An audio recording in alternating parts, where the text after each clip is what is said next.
5-1 in their last 6 road games at Purdue overall in this series history. And Ryan Walters, again, they're coming off the bye week after the loss to Oregon. Said the team has been absolutely locked in this week. Kicking off will be Luke Akers for Northwestern. Back to return for Purdue, Elijah Jackson. And a touchback to get us rolling in a game where, you think of November, that's where you make your hay, in the words of Ryan Walters. That is where you can hopefully be remembered for this season. Northwestern had an excellent November a season ago. Hudson Card mentioned he is back this week after missing the last couple of games, and he will get the first couple of series in a 2 QB look this week, Anthony, for Purdue. As exciting as Ryan Brown was in the games he was able to start last couple of contests here, Hudson Card does provide a bit of stability, especially what they're able to do in trying to open up this passing offense. They get C.J. Smith for the first time this season in a Purdue uniform, for the first time overall, to transfer from Georgia in the lineup. They go to the air for the first time, and right on cue, they were looking for Smith. That is incomplete, but they want to unlock some deep threats today. C.J. Smith is one they haven't had all season. I mean, wide open. Wide open, yep. And a beautiful pass from Hudson Card. It was the eyes of Card that actually got Smith open on this whole shot. He couldn't have gone out and handed the football any more accurately to C.J. Smith, but first career reception attempt for the Boilermakers. He couldn't haul it in. Maccabee finds a hole on the second play of the game in this opening offensive series for Purdue.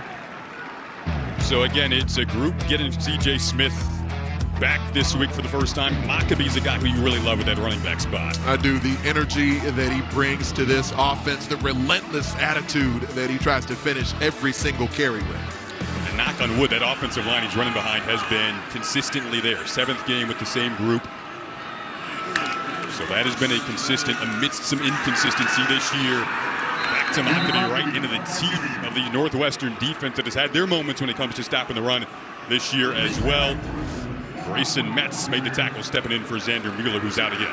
Both players on the interior of Northwestern's defensive line, they hit blocks, and at the edge of the defense, the fact that you don't have the more mobile quarterback in for Purdue, the edge of that Northwestern defense able to crash on the inside run.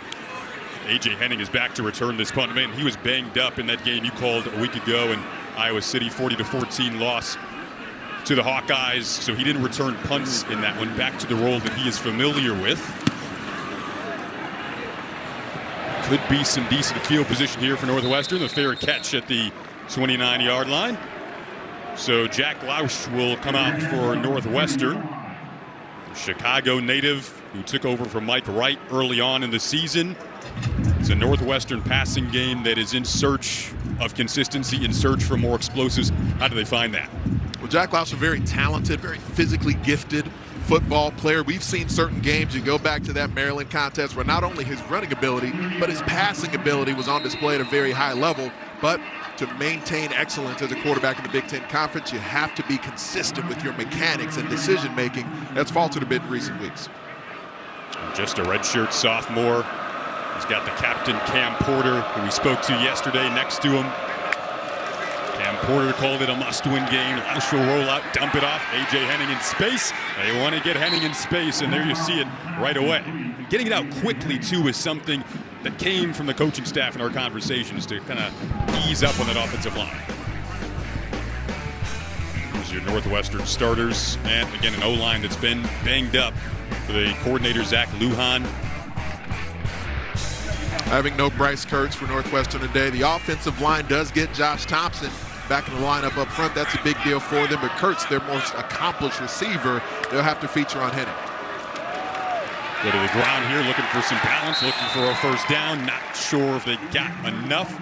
It'll be 3rd and very short coming up. Cole Brevard in there on the tackle for this Purdue defense. Coordinator Kevin Kane.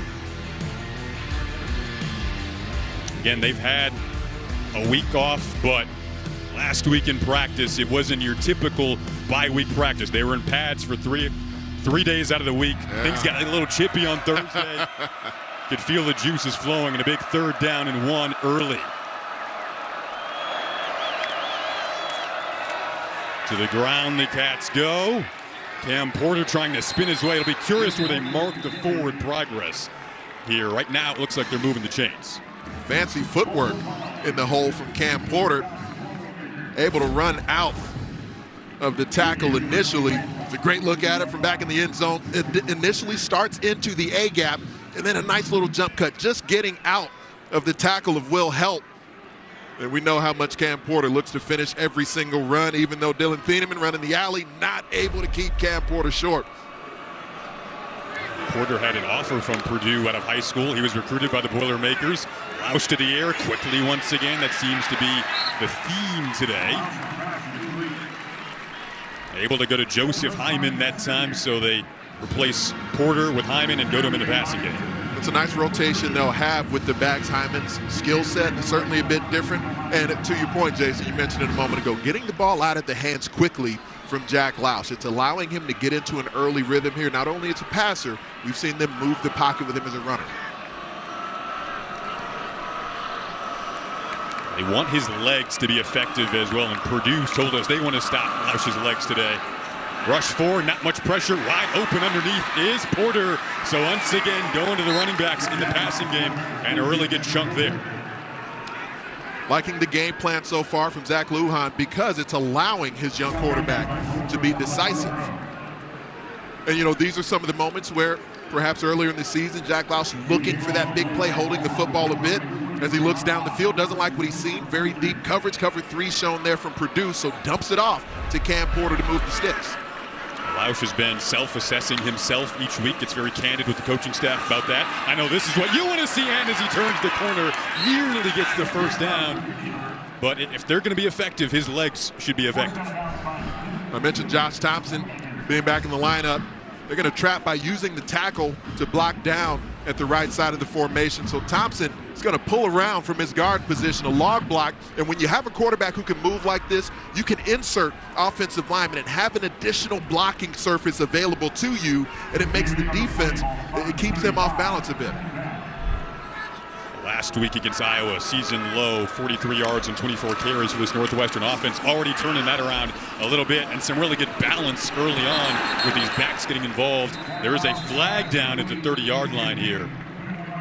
After that latest reception, we'll see what the call is after A.J. Henning made the grab. You go with these run-pass options. Occasionally, you'll see linemen get downfield a bit too far. Pass interference.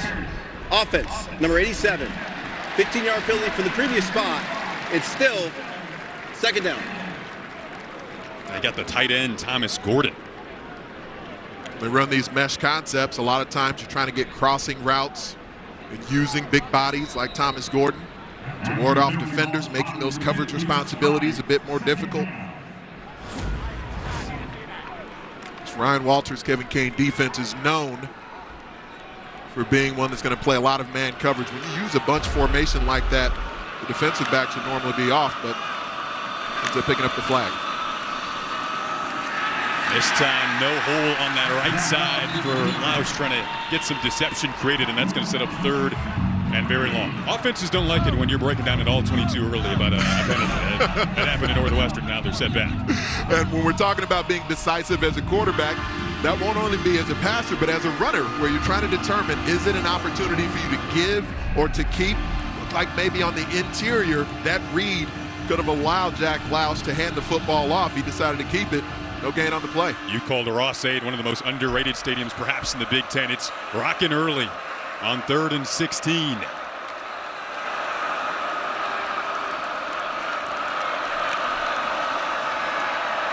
Lausch well protected as he has been on this series. Steps up, improvises, and they get it all back and more. Down to about the 20 with Frank Covey. Again, no Bryce Kurtz today, so other guys needing to step up. And that was a really big play of 27 on 3rd and 16.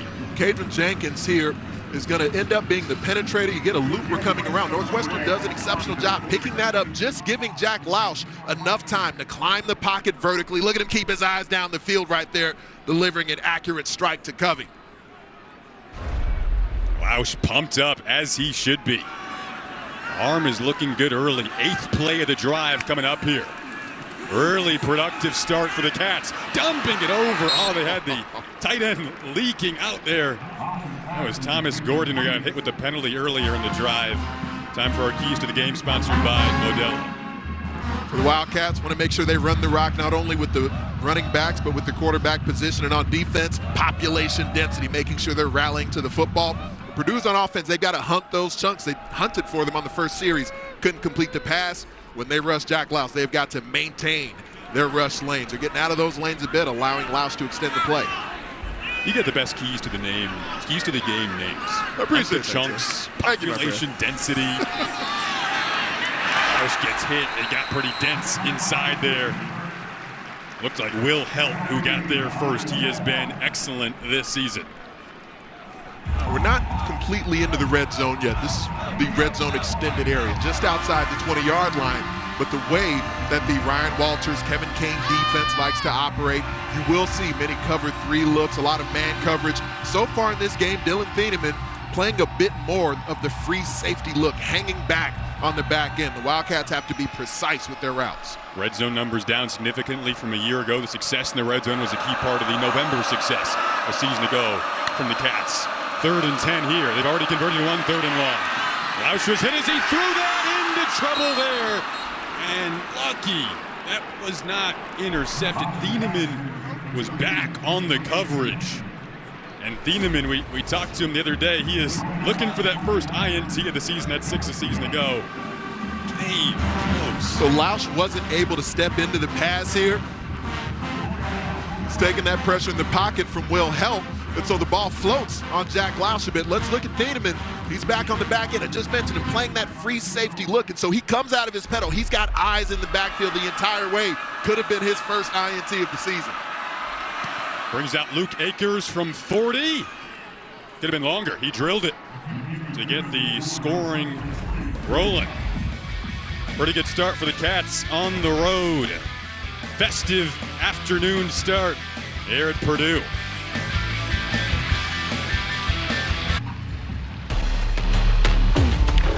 Next Saturday, Big Ten Tailgate heads to Oregon to pay a visit to the #1 team in the country and set the scene for a great day of football. The fun begins at 10 a.m. Eastern, 7 Pacific, only on the Big Ten Network and the Fox Sports app.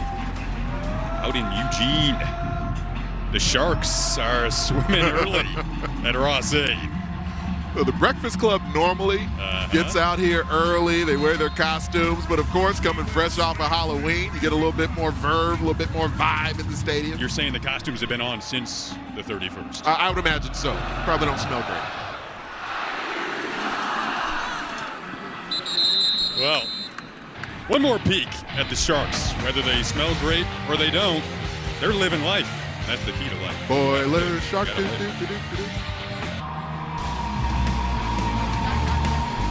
All right, back here at Purdue, 3-0 Northwestern leads it.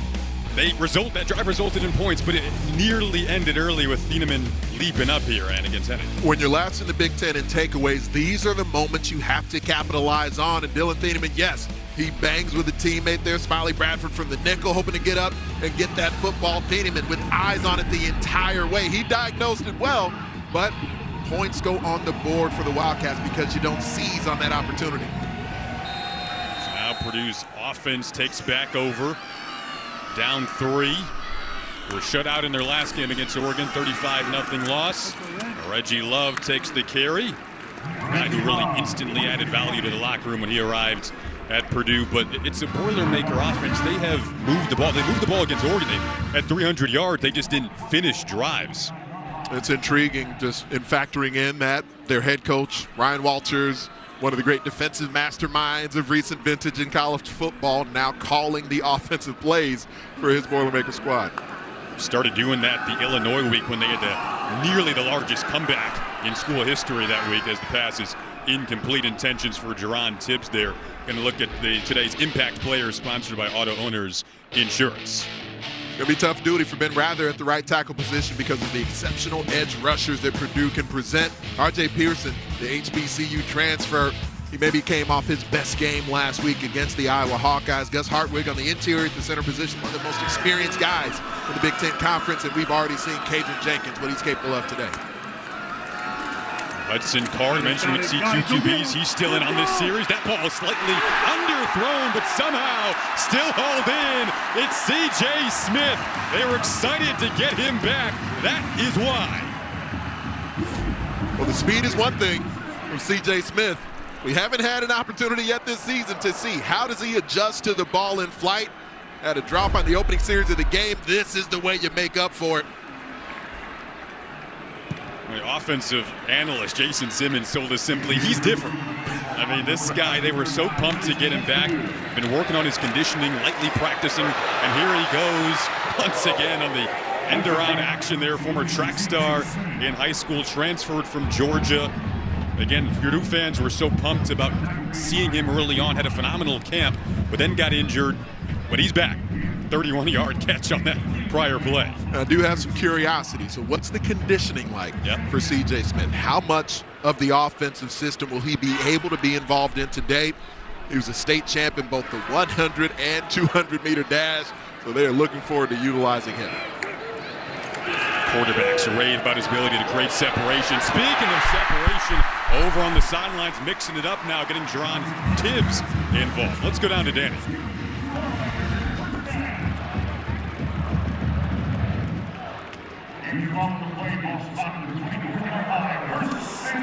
Guys, quarterback Ryan Brown lit up when I asked him about the usage of C.J. Smith and what he could possibly do to this offense. He said he saw that speed. Ryan Walters calls C.J. Smith the fastest guy on this team. Brown saw it last week in practice. He said he is the real deal. He's got some legs on him.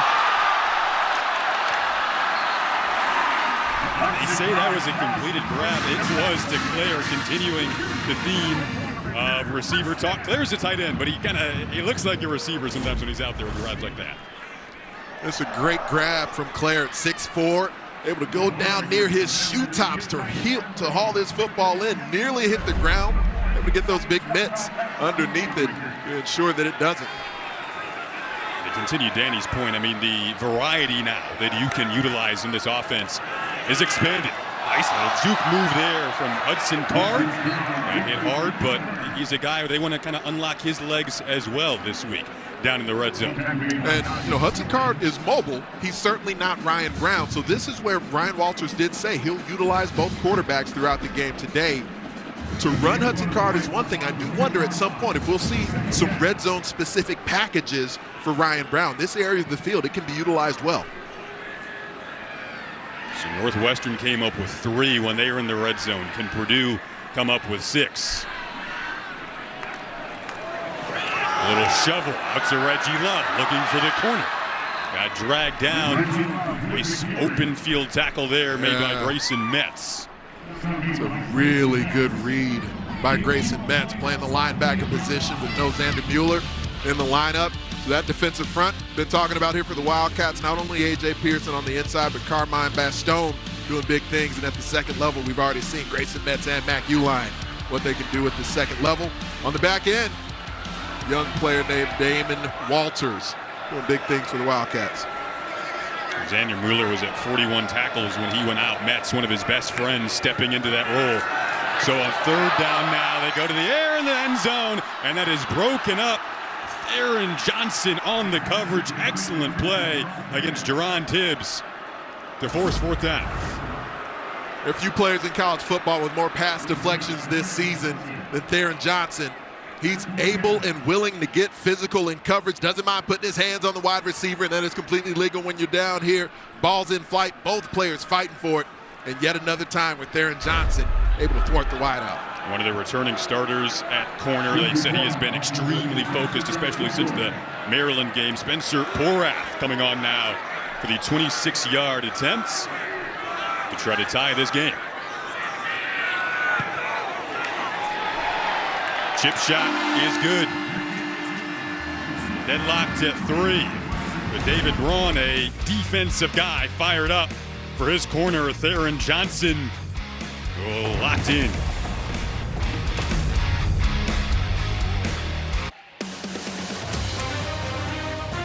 Football on the Big Ten Network is presented by Marathon. Proud to save drivers and their co-pilots up to $1 per gallon. And by State Farm. Like a good neighbor, State Farm is there. We'll see Purdue with the beautiful white helmets today, the black jerseys and white pants. First time with this uniform combination. They're quickly racking up some pretty Spidey helmets. Spidey as well in disguise. That's awesome. So now Purdue will kick it away. This will sail over the head of Hyman for a touchback. Post-Halloween football. The best here in West Lafayette, 3-3.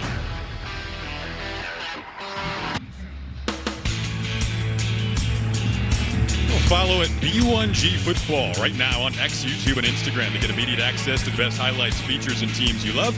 Don't wait any longer. Follow at B1G Football on social media right now.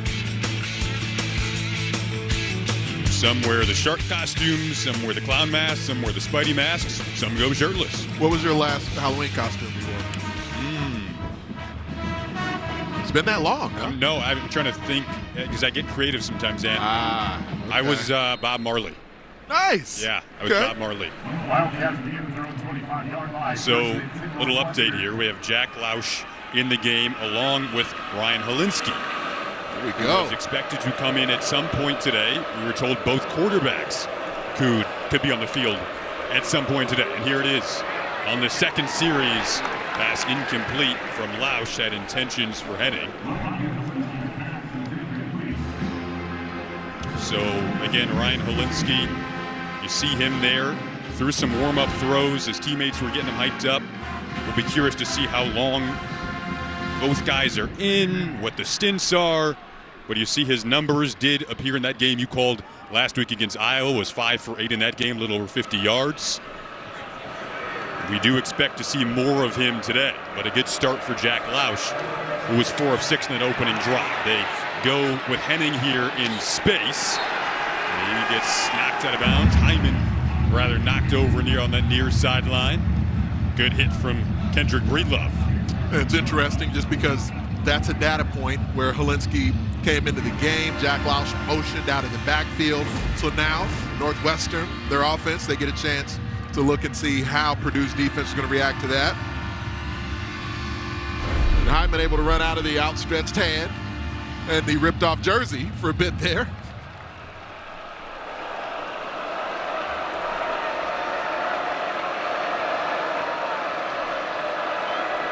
Brings up 3rd and 10.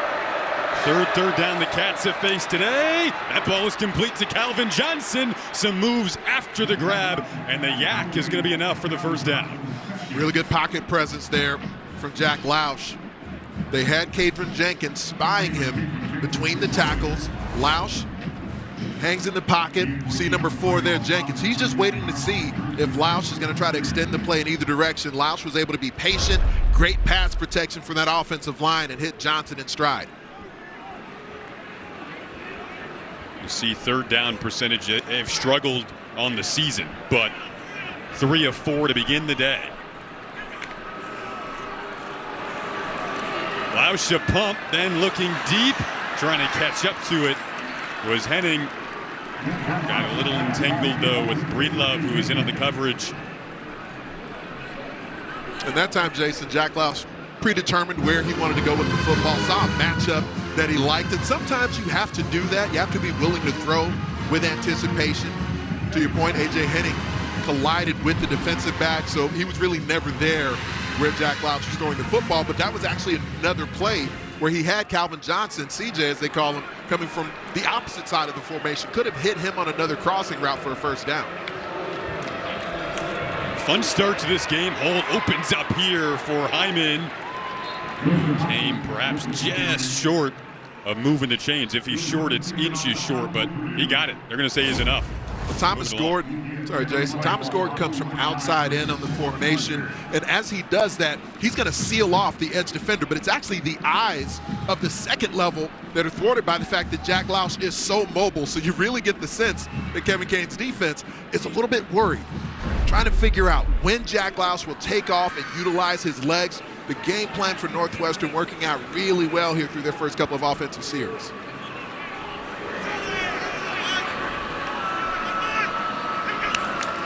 Up near midfield for the second straight drive. Broken tackle, make it multiple broken tackles. Hyman's on his way to the end zone.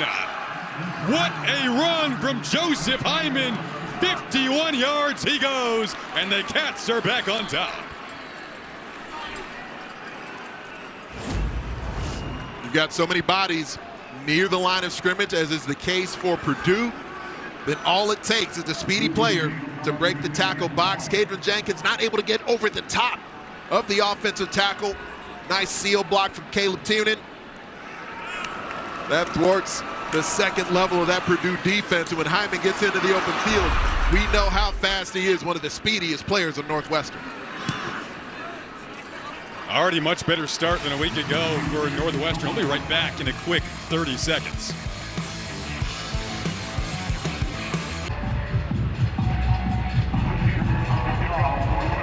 Oh, 51 yards, 6 plays. I mean, that was quick there for Northwestern. This scoring drive presented by Marathon. Joseph Hyman taking it to the house. Really considered the number 2 back in this rotation with Cam Porter. We talked to Cam Porter yesterday, and he told us, I learned things from Joseph Hyman. He is so mature, just a redshirt sophomore from Little Rock, Arkansas.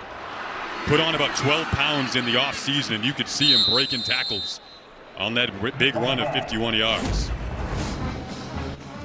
Watch the left side of the formation where Tiernan is able to start off at the point of attack, and he gets his hips around to seal the edge. As he does, the vision of Joseph Hyman takes over, where he's able to just squeeze through that gap, run through the smoke. A more diminutive ball carrier, so he knows he doesn't necessarily need a lot of daylight. Once he squirts through, he's able to take it to the house. So now Ryan Brown steps in, who had started the last couple of games against Illinois and Oregon, and Hudson Card was out. We expected for Brown to come into the third series. That's exactly what happens. He is a threat with his legs, brought down by Anto Saka there, who's leading the way on that tackle. Ryan Brown's best portion of football came in a superb second half against Illinois. They lost that game 50-49 in overtime. Just a ridiculous amount of offense in the second half. It was the best stretch of offense, really, we've seen from Purdue all season. He's trying to replicate what they did there. Coach Walters told us there were moments against Oregon where he looked like a freshman, had those moments. He is a redshirt freshman. Now they go to Maccabee in the ground game. What do you feel Ryan Brown's bringing to this offense? It's maybe different than when Hudson Card is in today. Well, happy to discuss that. We will talk it over. Yes, sir. 10-3 after 1. You're like Ryan Seacrest, just teasing things. We tease things. And Purdue, Northwestern, 10-3 Cats after 1.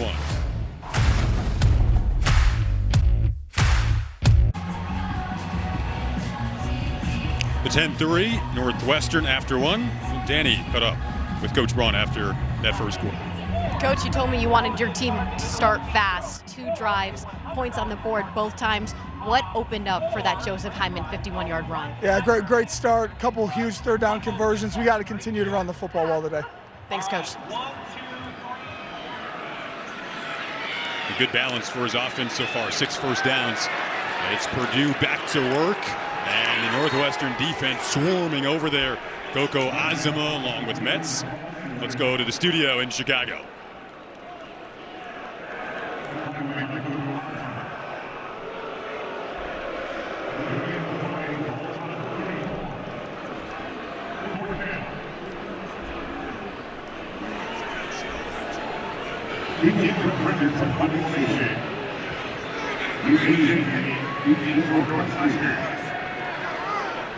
All right, Purdue will punt this one away, 4th and 1. Heading back to return again, back in those punt return duties. Crimminge's punt had some hang time, gets inside the 10 and spun down. That was beautiful special teams work from Purdue.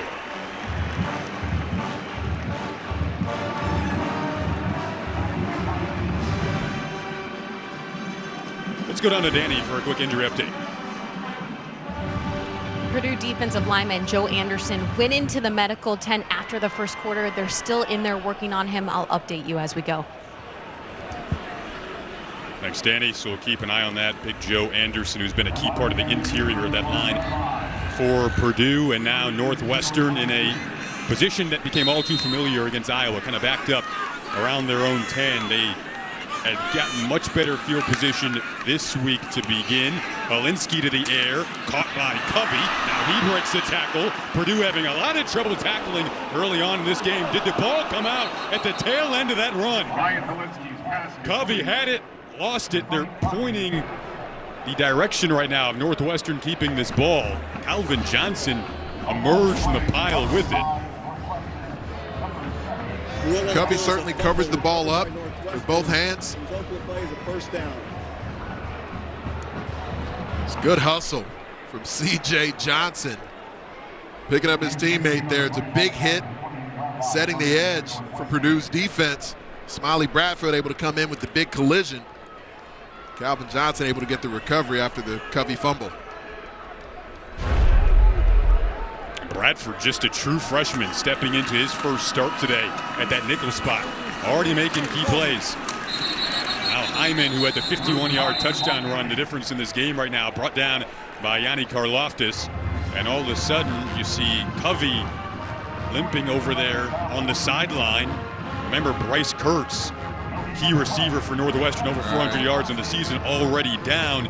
And the receiver depth just limited at the moment. Really hurt him a week ago. Off to a good start, but that is not a good sign. Don't get the impression that A.J. Henning is completely back to his normal self, though. Second game he's been back to the receivers for the Wildcats have been really banged up. Again, mentioned Helinski in the game now, seeing the two-quarterback look for both teams. We've seen Lausch, Helinski downfield, one-handing, overthrown and intercepted. Picked off by Antonio Stevens, his first INT of the season, and Purdue will take over. One of the reasons Helinski's in the game, they trust his veteran acumen for reading defenses, forces the ball deep. Been a couple of missed opportunities for this Purdue defense today, but this time they had a chance to go get it. Tony Stevens snatches it away from the Cats.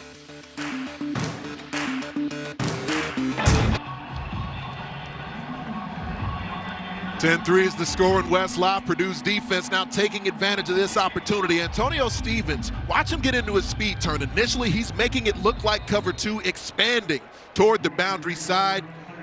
But then as the route develops over the middle and he takes the angle, Helinski leads the ball over the middle of the field. Great play by Stevens. Reggie Love on the carry after the interception from Stevens. Purdue trying to capitalize on the turnover momentum now. Got downfield early on in that drive from Card. It's Ryan Brown in now, who's stepping in for Hudson Card. Again, Hudson Card coming back this week. He was the starter to begin the season before he went down. Ryan Brown started the last couple against Illinois and Oregon. And now to Reggie Love on the ground. He gets bottled up in the backfield. Northwestern defense ready. Jalen Payton.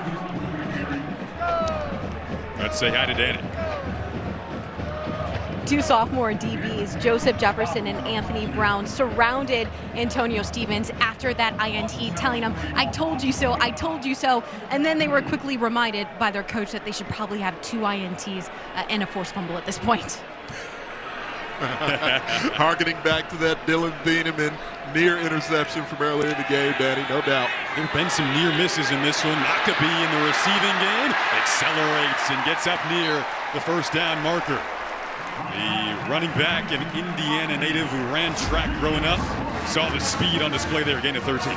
Impressive presence of mind from Ryan Brown, willing to draw the defenders in. That's one of the things that can set up a screen pass really well. When the defenders, and I've been there before, Jason, where you think you got a bead on the QB, he just continues to float backwards and then just softly toss the ball over your head. It's extremely frustrating. Sounds like you're speaking from experience. Oh, man, it gives me flashbacks. Nostalgia. There's now plenty of time here for Brown. Has to step up and do it on his own. Picked up some decent yardage there to set up second and manageable. Grayson Mentz made the tackle. Let's see some of the pocket presence here. Pass protection holds up well. They're finding the opportunities to double team, leaving Maccabee in the backfield to help Chip with the tight end position. Ryan Brown doesn't like what he sees down the field, able to at least pick up some yardage with his eyes. He sees more zone defense from Northwestern, so it is a little more difficult to find those running angles. He'll shovel it over to his running back this time, gets some good blocks. Oh, the hurdle from Maccabee, who was a hurdle specialist when it came to running track in high school. Oh, you put yourself in harm's way when you're trying to hurdle defenders. Over near the sideline here, Darren Johnson Just clipped him. He's been there before. And Johnson is a big enough and physical enough defensive back where he's not normally going to dive at the shoestrings of tacklers in the open field.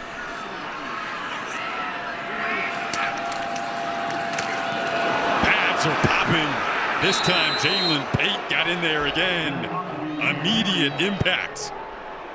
Brings up 4th down. What a play from Pate, who's off to a hot start in this one. Jalen Pate plays with such pad level. Watch him apply force into the backfield. When you can rush this low, it's hard for that blocker to come in and take him over from the outside. The tight end was supposed to wheel him out of that gap, but Pate gets such a great get off and brings that low flat back. Speaking of flat back, he did that to Maccabee in the backfield. I wonder, and on 4th and 4 here, perhaps trying to draw him offside, or do they go for it on their own half of the 50? In the early stages of the second quarter, they will. On 4th and 4 with Brown, the redshirt freshman delivers, and Darren Johnson came up to make the tackle. What a tackle from Johnson on Rigby, and it'll be short. This is difficult, Jason, to sift through with the amount of time Brown had in the backfield, crossing routes in this mesh concept, trying to create space, but Darren Johnson all over it for the Cats.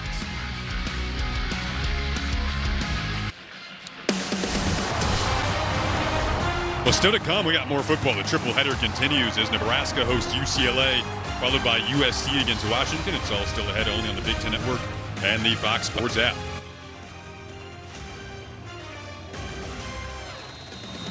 Aggressive call for Ryan Walters, 4th and 4, their own side of the field. You'd imagine he would have preferred to pick up at least a couple of yards there on 3rd down to make that field more manageable. Went for it anyway. Wildcats defense came up big. And now this offense for the Wildcats steps up with some really good field position. And Porter makes the field position even better with a good chunk. Let's say hi to Rick in Chicago with an update on Ohio State Penn State. Big game today. Jason, thank you. Penn State jumped out to a quick 10-0 lead. Ohio State gets on the board late first quarter. Will Howard to Emeka Egbuka. They have just started the second quarter. It's 10-7 Nittany Lions. All right, tight one there. 10-3 here. Jack Lausch back in at QB after the Helinski interception. Coming around the edge to make a nice play. Stevens, who just had the interception on Helinski, creeping up, set up 3rd and short. Feels like a chance where I was kind of wondering if we'd see Zach Lujan perhaps go with a little bit of tempo on 3rd and 1, decides not to, goes back into the huddle. But a lot of presence toward the line of scrimmage. We saw in the previous series where Joseph Hyman, once he got past that first level, there were no Boilermaker defenders anywhere nearby. Not far from that student section, letting him hear it on 3rd and 2.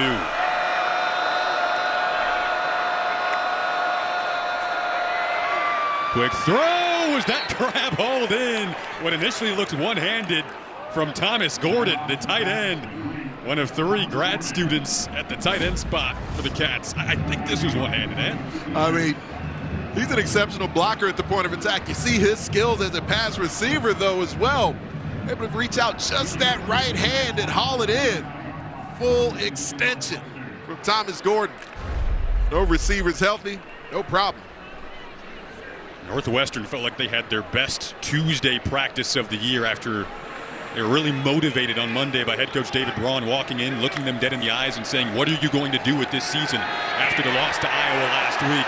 Lausch, we know what he can do with his legs. There is a flag back, kind of in that holding zone. So we'll see what this is for. It's at the 50-yard line, behind where that run began for Lausch. Holding. Offense, number 65. 10-yard penalty from previous spot. It's still first down. The pass rush is beginning to become more impactful for Purdue, and this is where Lausch's mobility showcases itself.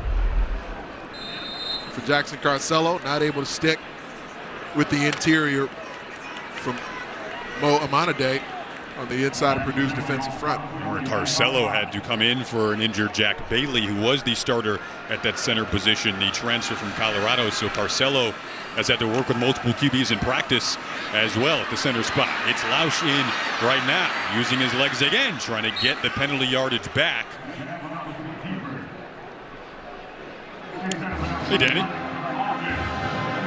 Receiver Frank Covey came limping off the field after taking a big hit on Northwestern's prior drive. He went into the medical tent, came out, was running up and down the sideline, then went back into the medical tent and came back out with a brace on his right knee. He just tried to make it a go here on the sidelines, running up and down. He looks visibly frustrated right now. No further update. Yeah, you could see it on his face, and had a good start to this game, too. And a fast-moving first half, just under 6 to go. A really important drive here, too, especially for the Purdue defense. Another good throw from Lausch out of a tight pocket, and then muscling his way down the sideline is Marshall Lang. Using all 6'4", 246 there in the weight room to work his way down. You mentioned what a good pass it is, Jason, because Jack Lausch wasn't able to step into the throw, but then able to feed the ball all the way across the field and hit Lang in stride. And we saw the previous series for Purdue's offense where a tackle ends up getting made short of the sticks because the receiver has to slow down a bit for the football. There, Lausch able to hit Lang in stride on the go as he's sort of fading away from the pass. That is a really impressive ball. He's been really intentional with his receivers after practice this week. A lot of game speed reps. Some misdirection. They want Porter. Oh, just missed him. Lausch frustrated with himself after that. Timing wasn't quite on, but if it was, that could have gone. Yeah, this had touchdown written all over it, and that's where these are kind of the perfect imperfections of a young quarterback. That consistency that I was referencing earlier. Jack Lausch just completed a pass that few humans could probably even think about attempting, and then on the very next play, this would have been an easy ball, one of the easier passes that he attempted throughout the day, and just sails it over the head of Cam Porter. He's a little bit fired up right now, a little bit amped up. He's find that ability to settle himself back in. Tuck and run here, designed run, some blocks up the middle for him. They've talked about trying to level that roller coaster ride that has been this season and steady the ship into November on this first Saturday of November. The run came up just short, so third down coming up. Love that call from Zach Lujan, though, where he could see on the previous play that Lausch perhaps not exactly in rhythm as a passer, and it's one thing that he and David Braun have talked about a lot over the last couple of weeks. How do they accentuate the skills of where Jack Lausch is currently at in his development? Offensive line has looked good in front of him today. Porter is the back on 3rd and 1. They hand it off to him. Patient running into the face of Will Helt. Got inside the 10 for a Northwestern first down. It's been a really good battle between Will Helt of Purdue and pretty much every edge blocker that Northwestern throws at him. Will Helt is playing the rush-in position for Purdue. He's getting better and better on a weekly basis, the way he hits blocks, gets into blocks. But then when you get off that block to be in a position immediately to try and stop a running back as physical as Cam Porter short of the chains can be tough duty. Lone road win of the year for Northwestern came at Maryland, 37-10, by far their best performance of the season, especially in conference. They felt all the phases were clicking in that one. Nice scoop up there from Porter, looking for the pylon. Looks like he came up a yard short. But the Cats are knocking on the door on the road here with 3:21 to go in the half. Really similar look to the previous play, getting Porter in space, reaches for the pylon but doesn't reach with the football, ends up reaching with his offhand. Got to remember, the football itself does need to break the plane as well.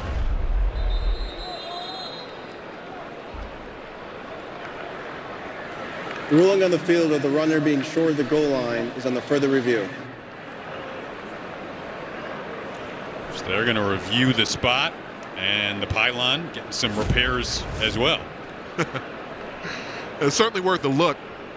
Cam Porter initially has it in his inside hand, and the reflex for most experienced running backs, you put the ball in your outside hand, you get the end zone, the goal line extended into the out of bounds. At what point do they rule, though, that he is out of bounds? You hit the pylon. Is the football breaking that plane of the goal line. Got Mike Pereira with us back in LA. It's a close one, Mike. What do you think? Yeah, and you did explain it well. In college, when he touches the pylon, the ball is dead at that point. And remember now, they ruled that it was short, so you would have to have something clear and obvious to overturn. So it's dead right at that point. I think the call on the field is a good one. I certainly don't think that there is enough to overturn. Had he not touched the pylon, but gotten over the top of it with the hand, then he would have got the extended goal line. But it's not the case here. And Mike, I was just talking about him switching the football to the outside hand. If he actually kept the ball in his inside hand, touches the pylon with the football, that would have been a touchdown, correct?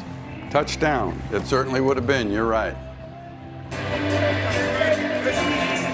After review, the ruling on the field of the runner being down short of the goal line is confirmed.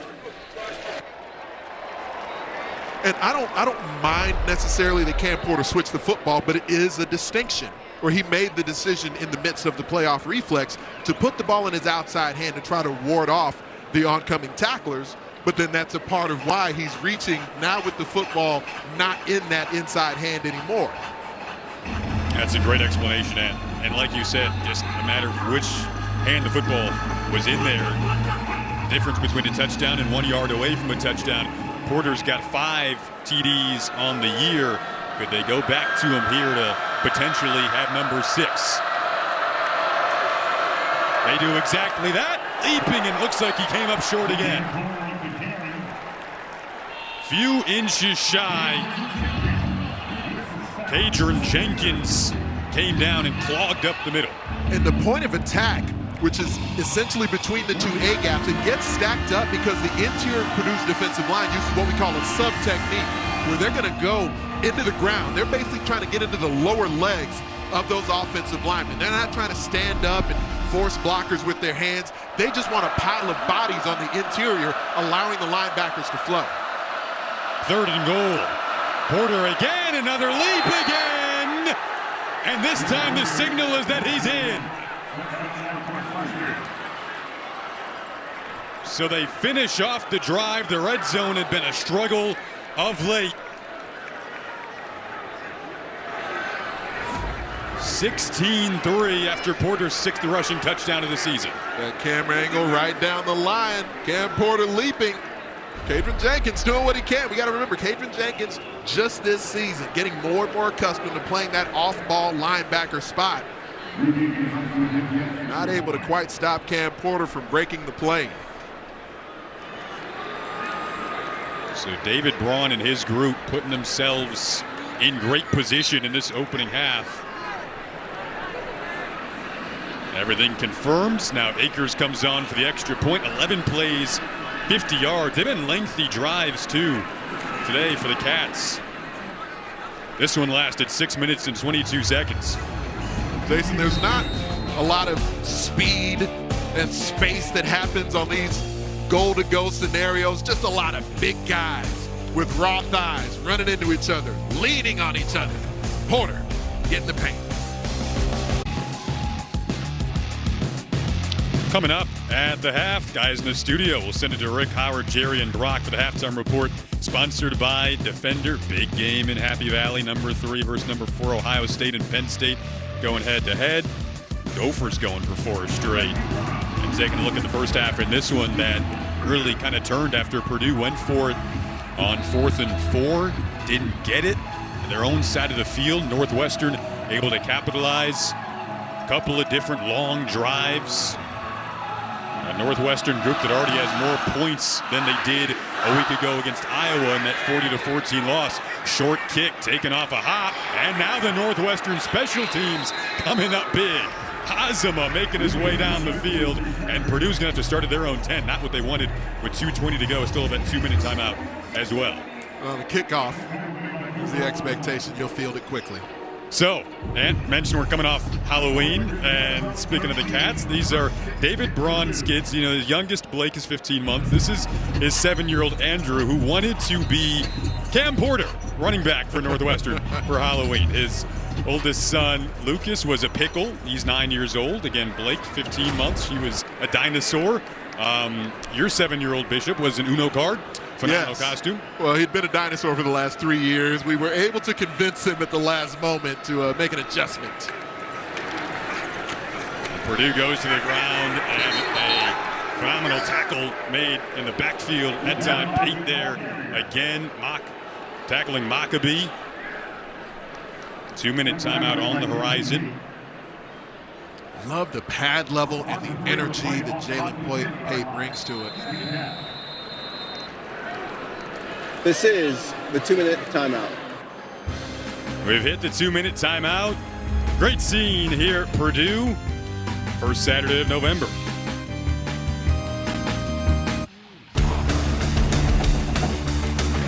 This Wildcats rush defense is putting in work throughout the game today. They've been pitching to Satchel Paige. You know what? Second level, back in. You can take a seat. We will take care of it up front. Jalen Pate and others living in that Boilermaker backfield. You see what they allowed last week versus Iowa there, the 203 versus today. And now Purdue backed up a bit. It's Card back in. Ryan Brown had taken the last couple of series, finds Max Clare there, who's had a big season leading this team in receptions as a tight end.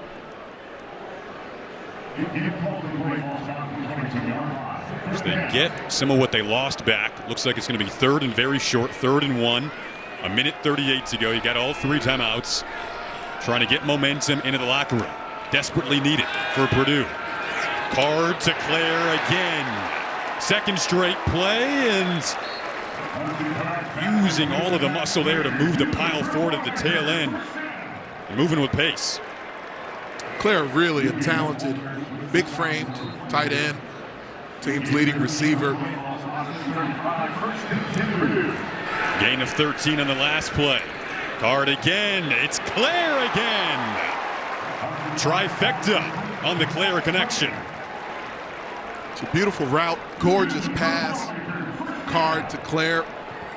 The timing of this has to be precise before Clare ends up running this out route all the way out of bounds. Hudson Card has to throw it with enough steam to get it there in time, but enough loft to be able to get over the outstretched hand of the defender in the flat.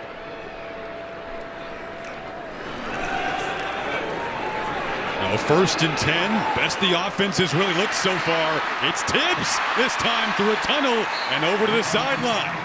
All of a sudden inside the 35, all of a sudden some life being breathed back into this sellout crowd as well. This now going back to almost looking like the sort of air raid principles, and you'll see coming all the way across the formation in a clean pocket pass rush, not getting home. So Jerron Tibbs, as he worked across the formation, Hudson Card has plenty of time to survey the field, and speaking of plenty of time, with 3 timeouts to go, Purdue doesn't need to be in a rush here. Their head coach Ryan Walters calling the plays after they moved on from former OC Graham Harrell early on in the season. Another throw to the sideline. That one nearly hauled in. He was looking for you-know-who, Max Clare, for the 4th time on this drive. Clock stops at 1:02. Right idea, just didn't quite work out that time. The degree of difficulty on a couple of these out-cutting routes is really pretty high for Hudson Card. He's been able to get the ball on the money pretty consistently on this drive. But you mentioned they're going no huddle right now, and so a lot of times that can allow the quarterback to feel some rhythm, especially with the off coverage being played by Northwestern. Card again, wants the end zone this time, and almost having to play a little defensive back there was Edgerrin, as he had to try to save it from potentially being intercepted by Fussell. And this is one where Hudson Card, he's had an opportunity to work throughout the season on these types of passes to Jamal Edgerrin. That felt to me more like you put it toward the back shoulder as opposed to throwing it over the top, just with the landmark that defensive back Fussell was at. Hudson Card returning this week after missing the last couple of games. We've also seen Ryan Brown, but what feels like a pivotal drive has hit a 3rd and 10 spot with 56 seconds to go in the half.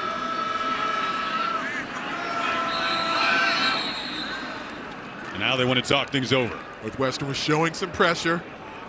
Make sure they had the pass protection set. And we will be back in 30 seconds to Ross 8.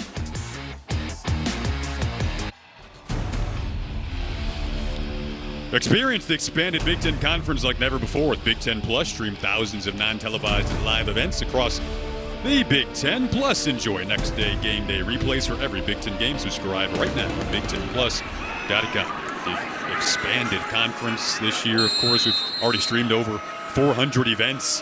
Oh, just getting started up at. We're only in November. Looks like a big number. It is. Card stepping up, gonna try to use his legs to get the first down. Stayed alive at the tail end. He may have come up inches short. They needed 10. Looked like he picked up about 9.5. And now it's gonna be 4th and 1 with 44 seconds to go. Timeout called. So decision time here. It's already gone 4 to once on 4th down. He would love to get more than 3 heading into the locker room right now. It's a razor-thin margin that Hudson Card ruled coming up short by, and I feel like the mark on the field seemed pretty accurate to me. Coco Azama able to come up and stop Card just short of moving the chains. And we saw it, Ryan Walters from his own territory and minus territory attempt a 4th and 4 the previous offensive series. That led to a short field for Northwestern and their last touchdown. Not as much worried about Northwestern being able to put points on the board, but how aggressive do you want to be in either settling for a field goal try or attempting to extend this drive? Each Purdue player we talked to this week called it a must-win game. This feels like a must-win game move here on 4th and 1 with 44 seconds to go in the half.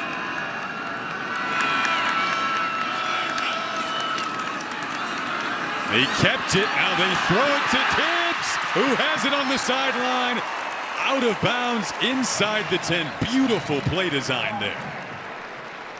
I love just that half roll of the pocket, as it allows the additional time for Hudson Card to survey things, and Tibbs able to see the off coverage and know that Northwestern's going into zone, so he just works his way out into the flat. It ends up being one of the easier pass completions so far in this series. To potentially make this a one-possession game going into the locker room feels immense right now. Kept it again, did Card. Looking to the end zone, just throws that away essentially. There is a flag in the end zone. Hudson Card seems to think it's against Northwestern. Claire was the intended There is target. no foul for pass interference. The pass was uncatchable. 2nd down. There you go. So, yeah, like I said, almost essentially threw it away. That was the look, and it was uncatchable.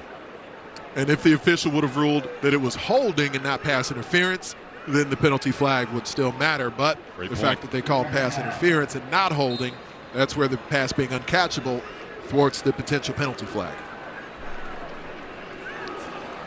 Leaves 33 seconds left. One final timeout left for Purdue in this half. So no first downs available to be picked up, so the clock will stop unless they get a touchdown. That last timeout matters.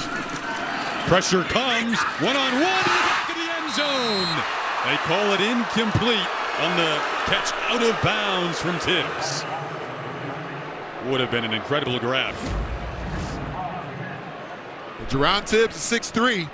He extends to get the football. Does he get that left toe in? No, he does not. Exceptional call by the back judge right on the spot. He goes up to high point. It just can't quite, as he is fighting in flight with Darren Johnson. Can't quite get that left foot down. The ruling on the field of an incomplete pass is under further review. Taking one more look, as they should at this stage of the half and this juncture of the football game. Like you said, Darren Johnson seemingly there all the time in big moments. It's close. I mean, I'm looking at the left foot. I mean, there's potential that the right toe grazes the ground before the left foot taps out. I haven't seen a look that really makes that clear and obvious that that's the case either. There's possession of the football. After he possesses it, where did the feet come down? Mike P., what are you seeing here? I don't think he got that right foot down. This shot really is the one to me that I think proves that the actual officiating call is right. I don't think it gets to the ground. You don't see any hesitation. You don't see the toe drag. Certainly, I don't see nearly enough to overturn it to a touchdown. A lot of times they'll even look for some rubber pellets or some dirt or something just to indicate that perhaps the cleat grazes the ground a little bit. It is close. Not only the left foot that obviously taps out of bounds, it's pretty close when you look at a couple of these angles with the right foot. It's a clean grab. He doesn't double catch it or anything, but it doesn't look like either foot touches in the end zone. After review, the ruling on the field of an incomplete pass is confirmed. It's third down.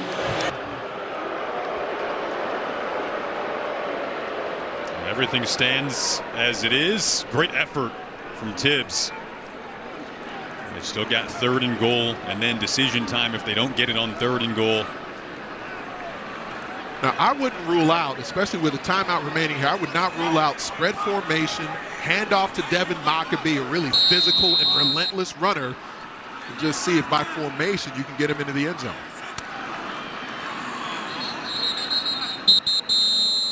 And now on the far sideline, a sprint for a timeout from the Northwestern staff. And I'll be right back.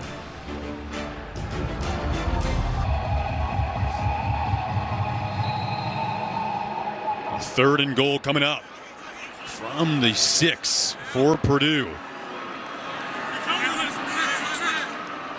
That was Claire who came in motion. They've been looking at him on this drive to the end zone. That time, it is hauled in. A touchdown for Purdue, and a big one to set up what is now a 1-possession game, potentially heading into the half. Edgerrin on the grab.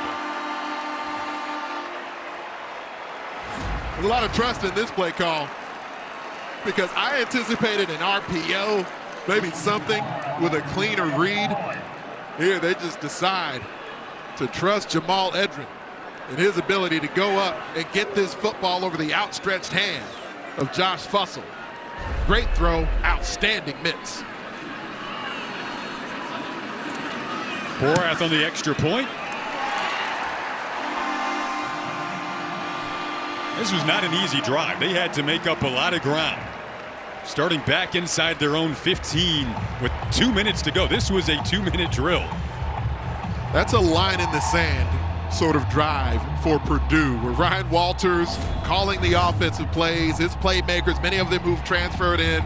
A lot of trust in the way this drive was called. Player number 6 Look at Edgerrin. has changed jerseys to going up to 46. get the football. Number 6. I thought maybe they would get Hudson Card on the move. They decide not to do that. He's been throwing the ball beautifully all throughout that series. Jamal Edgerrin. It's not like Josh Fussell isn't there. Edgerrin just goes up with rise and grind to get the football. Engineering a phenomenal 87-yard drive. Again, there were about 2 minutes and 20 seconds left on the clock when they took over. You see on 3rd and 4th down, that one coming on 3rd and goal for the touchdown to Edgerrin.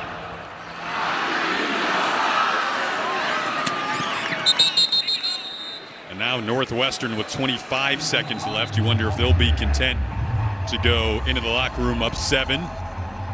But can't overstate how big of a drive that felt like for Purdue, with a great crowd on hand today behind them. Went down 17-3. Jack Lausch, the QB coming out for Northwestern. I've also seen Ryan Helinski through the interception. Lausch came back in. They capitalized off some good field position, but Purdue with the answer. And Northwestern is indeed content to go into the locker room. A half played between two teams whose mentalities have flat out mirrored one another this week. Must win on both sides. Really competitive practices. Purdue had the bye week heading into this week to think about the loss against Oregon that was 35-0, back in front of their home fans. Both teams better than their records would indicate. We're seeing it today. We expected the attack mentality to be on display. They've been throwing haymakers, Jason. Well, let's go down to Danny Rogers. Coach, we've seen both quarterbacks, Jack Lausch and Ryan Helinski, play in this game. What have you seen from both of them in the first half? You know what? Seen a lot of good things out of Jack. Ryan brings a different element to our game in terms of being able to push the ball down the field. excited for what's ahead for our offense in the second half. Wide receiver Frank Covey has been in and out of the medical tent. What's his status? We're unsure. We'll know more after halftime. Thanks, Coach. Yeah, thanks, Danny. Thanks, Coach Braun. In a battle, Boilermakers and Wildcats. One possession game after the big Purdue touchdown to wrap up this first half. Guys in the studio. The way that Hudson Card performed during that drive, the degree of difficulty on a number of those passes was just off the charts. Outcutting routes, Northwestern essentially acquiescing the outcuts, and Hudson Card was able to do it not only with his arm but with his legs at key moments. Fourth down decisions from Ryan Walters throughout that drive and making sure that Purdue was going to be aggressive. Hudson Card was operating in a decisive manner. He was precise with those passes, spot throws from the way Hudson Card operated, getting his team back in the game. On that final drive, 6 out of 10, 81 yards, and that touchdown pass. Purdue showing all the fight and attack that Ryan Walters told us they would. In front of a sold-out crowd, Hudson Card returns this week after missing the last couple of games. Ryan Brown has stepped into his place. And now Northwestern will get the ball to begin this second half as Hyman takes it up to about the 25-yard line. And let's go down to Danny. After quarterback Hudson Card orchestrated a 12-play, 87-yard scoring drive with 2:20 to go on the clock, head coach Ryan Walters told me at the half that his quarterback looked like a veteran. He did not panic for a second in regards to the run game of that 1-2 punch between Devin Mockabee and Reggie Love for Purdue. Coach Walters told me that he's not worried about that run game getting going. However, they do need to change things up schematically to help mitigate the pressure coming off the edges from Northwestern's defense. Thanks, Danny. Great stuff. So now Lausch and the Northwestern offense take over. Had a couple of long drives themselves. And now keeping it is Lausch. His legs were a hot topic of conversation when talking with both staffs. Northwestern wants them to be effective. Purdue wants to stop him from doing that. And for Zach Lujan, the offensive play caller, there's a balance because you have an inexperienced quarterback in Jack Lausch. So he's trying to urge that development from within the pocket, while at the same time, you have a guy with the wheels that Jack Lausch presents to the opposing defense. So that balance has been a bit difficult at times to maintain for Northwestern's offense. I really think they've been effective with it so far in today's game. Purdue has lost 6 straight games after the opening win against Indiana State. Must-win atmosphere for both teams today. Low throw, incomplete. Wanted Thomas Gordon. Northwestern's offense scored more points in the first half than they did a week ago against Iowa. This was tipped. Oh, yeah, there was a defender right there on the inside that just got a fingertip on the football. That's why it ends up coming up short on the pass from Lausch. Those are the things you need to do, especially if you're going to go with a majority power rush against an athletic quarterback, trying to condense the pocket around him as opposed to allowing escape angles. You got to get your hands up.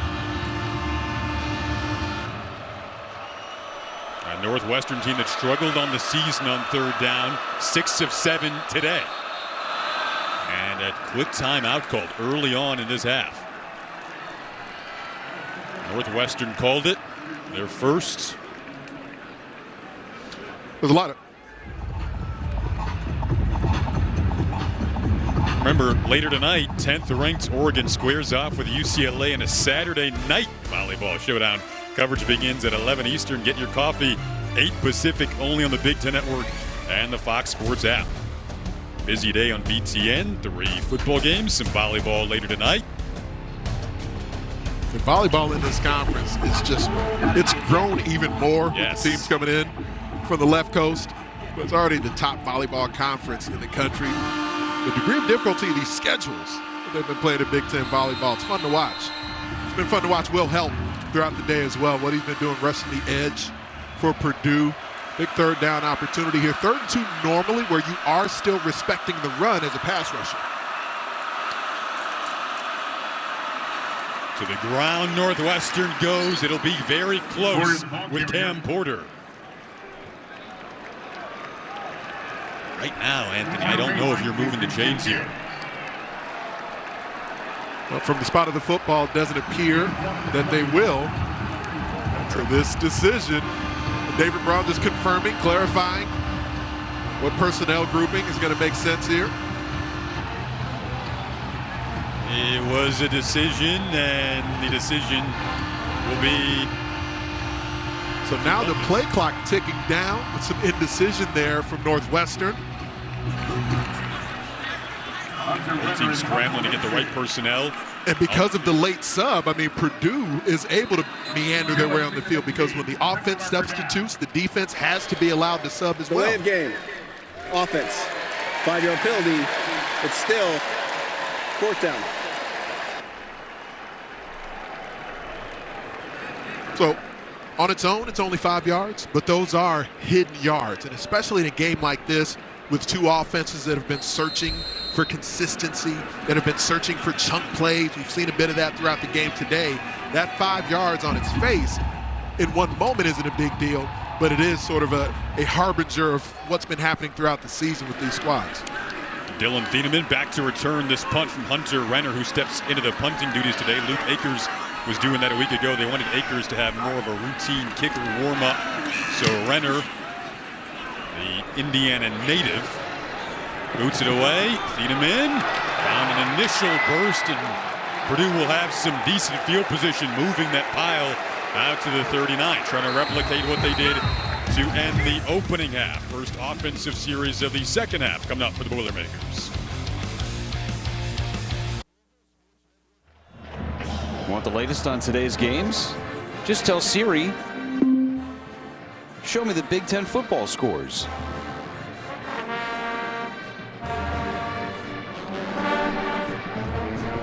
These were the Skydivers dropping in pregame. Beautiful sight here at Ross-Ade. A great sold-out crowd. Looking at some scores around the Big Ten. Ohio State now up 14-10 on Penn State. They were down 10-0. They've scored the last 14 in that one as we get a flag coming in. Minnesota up 13-10 against Illinois. Gophers going for 4 straight. Quick flag here on this opening drive of the second half for Purdue. They're going to try to prove who flinched. False start. Offense. 5-yard penalty. It's still 1st down. Here it is around the Big Ten. Michigan, Oregon coming up. Wolverines trying to pull off an upset over the #1 team in the country. Indiana unbeaten heading into East Lansing. UCLA, Nebraska, mentioned that one on Big Ten Network. USC, Washington as well. Wisconsin, Iowa.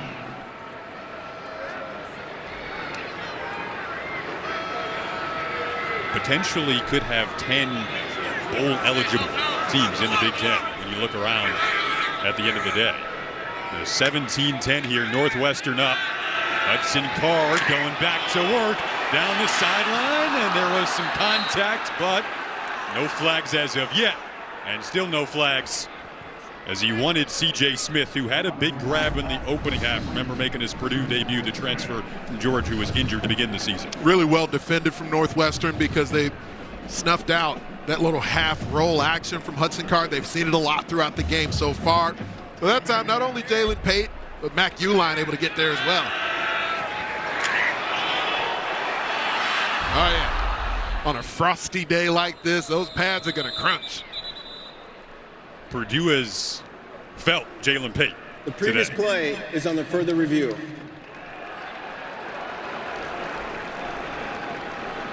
Now potentially reviewing that contact, and was it legal?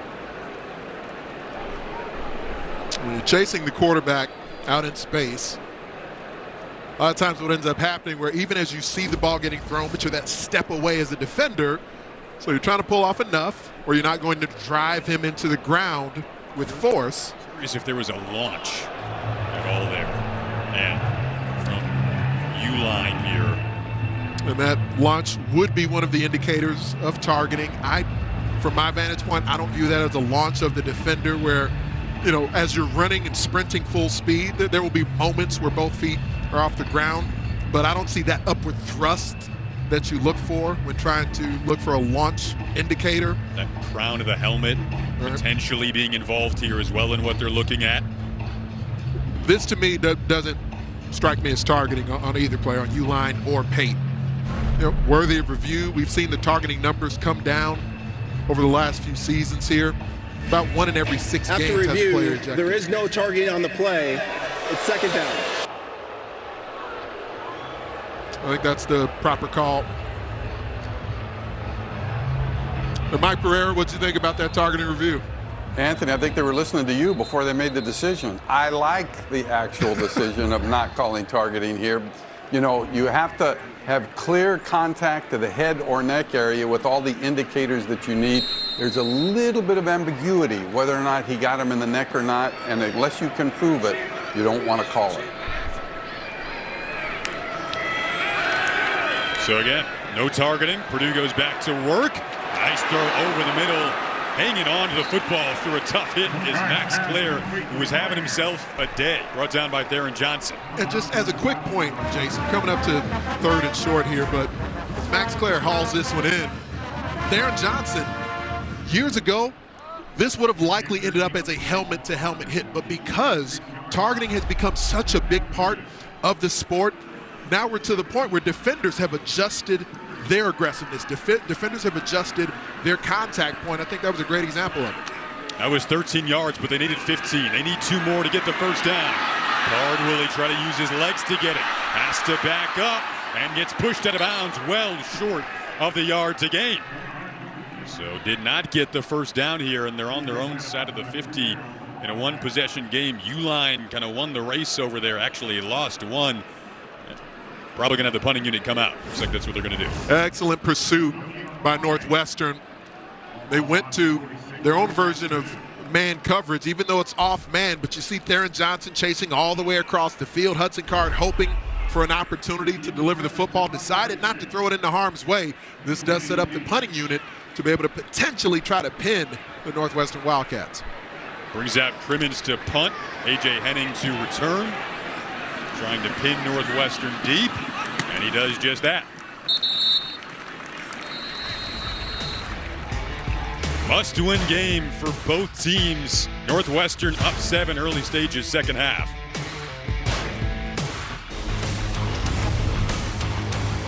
The time now for Fansville, sponsored by Dr. Pepper College Football. It's a Pepper thing.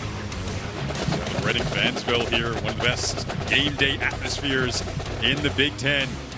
Ryan Walters said, it's a small town. You hear the noise. But they always show up, and there's the literal noise. We felt it throughout the course this afternoon. I constantly tell people, man, you come to West Lafayette to Ross-Ade Stadium, it was always one of the most underrated atmospheres in the Big Ten Conference. They've showed up today trying to create some noise with the Cats kind of pinned back a bit here. Lausch trying to create some breathing room. Being tracked down by Helt over on the sideline.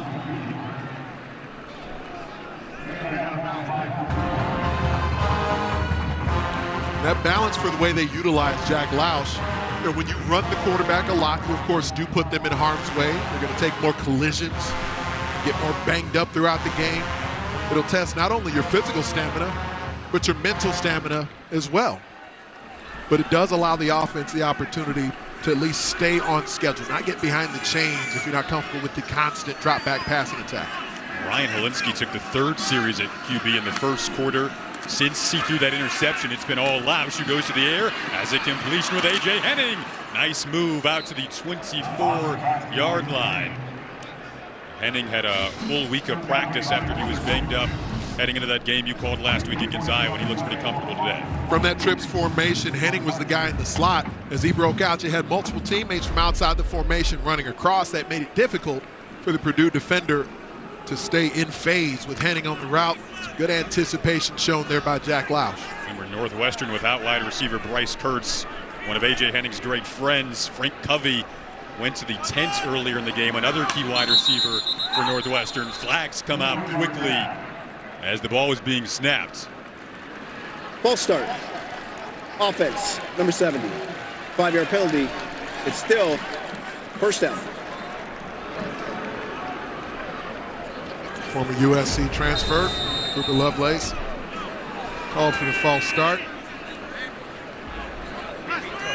The determination, and just that little wiggle. He sort of sank into his stance just a bit more before the ball got snapped. Northwestern had just one false start in Kinnick last week. Felt like they handled the noise of 70,000 people very well. Nice spin move there from Hyman, who had the 51-yard rushing touchdown in the opening half, but gets dropped down by the legs there. Dylan Thiedemann coming over to make the tackle. And when you set yourself back on first down with that penalty, it adjusts the temperament of the defenders. Now that D-line has a little more blood in their fingertips. You see the way the line of scrimmage moved to advantage Boilermakers that time, just anticipating that, after the offense moved back on the previous snap. Usually as a front seven defender, now you feel that much better on the next play. Thiedemann's a strong guy, doing that Turkish get-up with 135-pound weights. Jack Lausch will dump it over the middle to Gordon. Speaking of strength, he gets brought down. They get back to the original line of scrimmage, which will bring up third and about 10. Kadrian Jenkins, 4th year as a starter on this Purdue defense, made the tackle. Not an easy adjustment that Kadrian Jenkins been making this season. He's a great edge rusher in the Big Ten last year, but he's only about 6'1", 250. They moved him off the ball throughout this season. He's gotten better and better reading the run in the box, covering the pass out in space like we saw him doing there. Definitely a next-level player.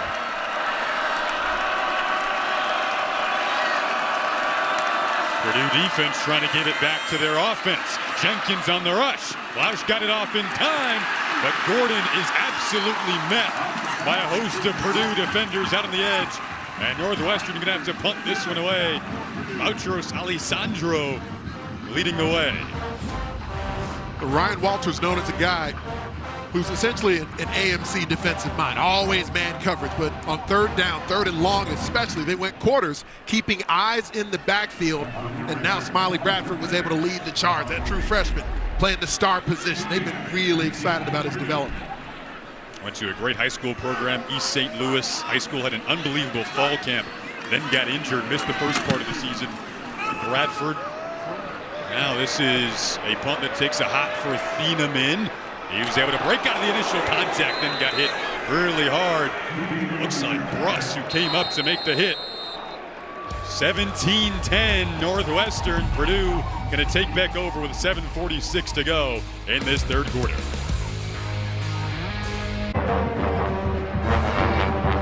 One possession game, Northwestern and Purdue. Expected a good one today. 7:46 to go in the third quarter. Two head coaches who have really mirrored each other in terms of what they've been preaching to their teams this week. Two of the youngest coaches, not only in the Big Ten, but in the country, with David Braun and Ryan Walters. Both have really been ascending in their own individual ways in the coaching profession for the last handful of years.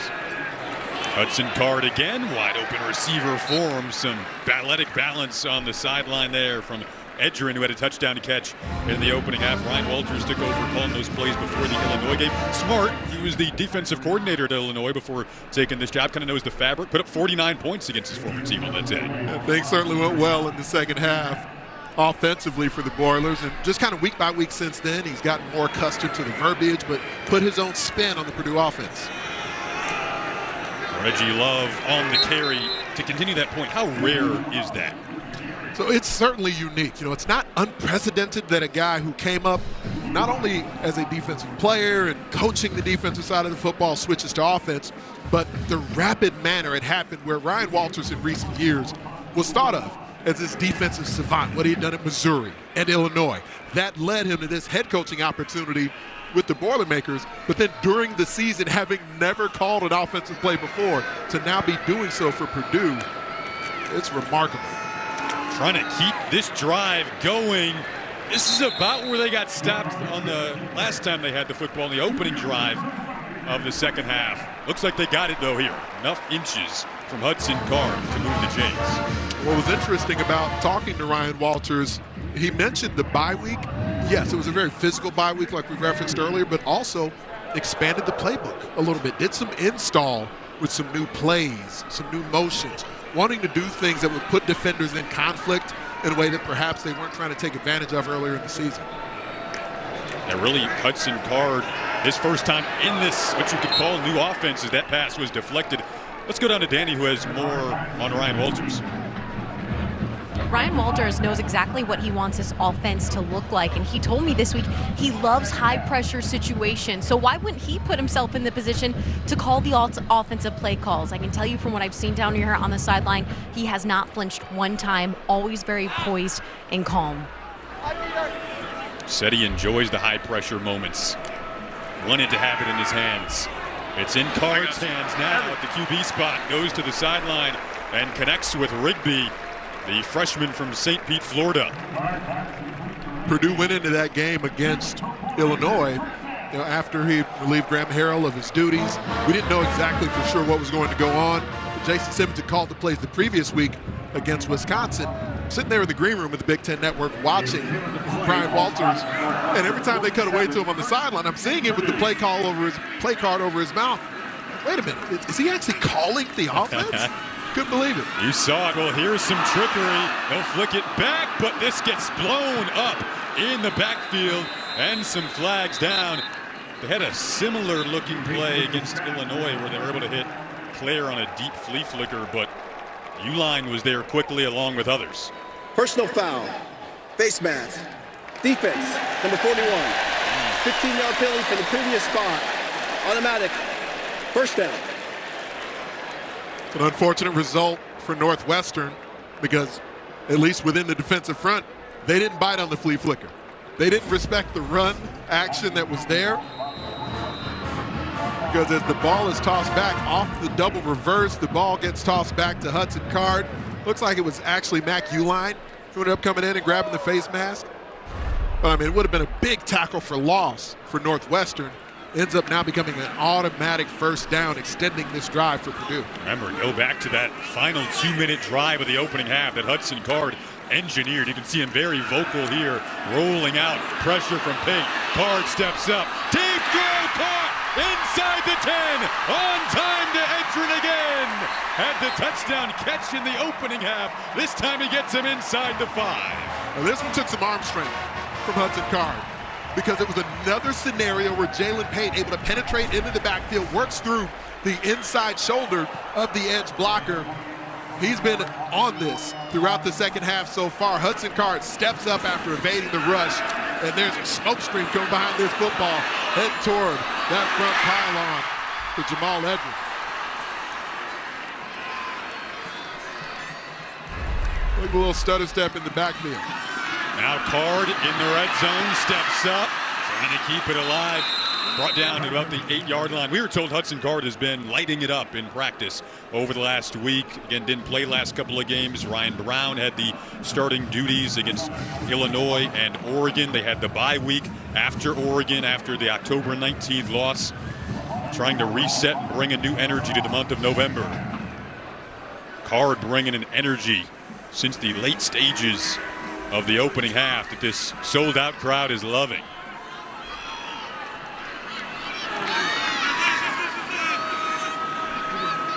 Start to wonder if they go to 86 Max Claire down here.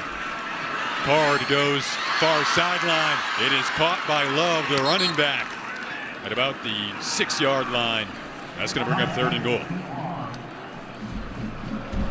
Again, 6 straight losses for Purdue since the opening game against Indiana State.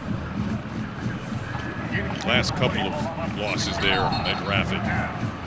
But at that one win against Indiana State, he was so timeout for an injured defensive player. It's about perfect. Yeah. They're actually going to excuse a Northwestern defender from the field. He didn't seem to want to leave. Devin Turner wanted to stay in the game. The officials apparently saw something that had them concerned enough. Turner got hurt versus Maryland, came back in the Iowa game.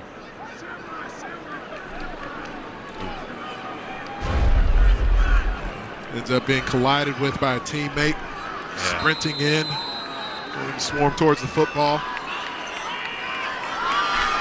Keep an eye on Turner. Both sides banged up today in a physical game. 3rd and goal. 3:04 to go in the 3rd. Man across the board for the Wildcats.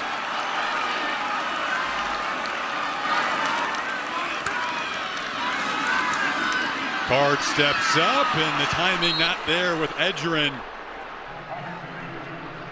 Card was hit. And you wonder if they take the field goal here. In the pocket, Hudson Card pitches for a moment after he delivers the football. Did take a hit from Aiden Hubbard. Card was looking for the officials to throw the flag. They decided not to. A miscommunication between Card and Edrin. So saw man coverage on the back end. Looked like Card was expecting Jamal Edrin to go in the double move toward the corner. 24-yarder for Spencer Borath, the true freshman, trying to make it a 4-point game.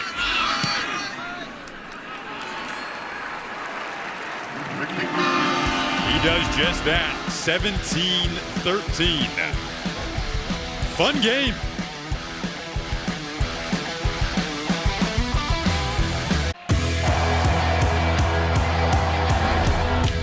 It's a fun time around the Big Ten right now. Oregon, #1 team in the country. Penn State, Ohio State today.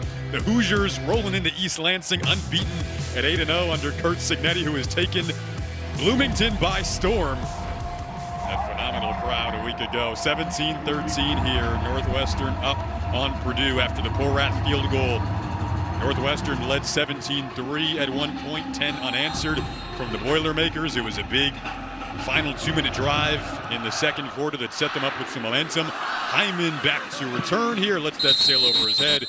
And Northwestern will now come out. So November in the Big Ten, it's going to be a big month. We got potentially 10 teams who could be bowl eligible very soon. You have 5 teams with 6+ wins, 5 teams with 5, and then Hoosiers, can they keep it going today in East Lansing? What do you think? You mentioned Cignetti taking the Big Ten by storm. He has taken college football by storm. That's a good correction. The way that Indiana is performing this season, the national title and the college football playoff race, seems all in the upper quadrant of the Big Ten, doing big things. One of those matchups, Penn State and Ohio State. We're getting updates on that throughout the game. You know, Buckeye fans feel like they're in a must-win situation today. In-state college, and now dancing in the backfield. They dropped down quickly was Lausch. Helt got there, a guy who they challenged early on in the season to really get more physical. We were talking Cignetti a moment ago. It reminds me a lot of Joe Tiller. I was a recruit coming out of the greater Chicagoland area. Happened to be Joe Tiller going into his first season as the head coach here for Purdue football. And just being recruited by Joe Tiller, the energy, the confidence that he exuded. He sat in my parents' living room. He told us, I'm going to take the Big Ten by storm. I won't see exact verbiage that you used a moment ago. He certainly did that. I love that. Now Lausch stepping up. This Purdue defense taking things by storm. That just ricocheted into the hands of Karlaftis. Then did he lose it? Karlaftis comes away with it after the end of all that. Wow. Momentum changing, the game changing in the blink of an eye for a Purdue team in desperate need of a win.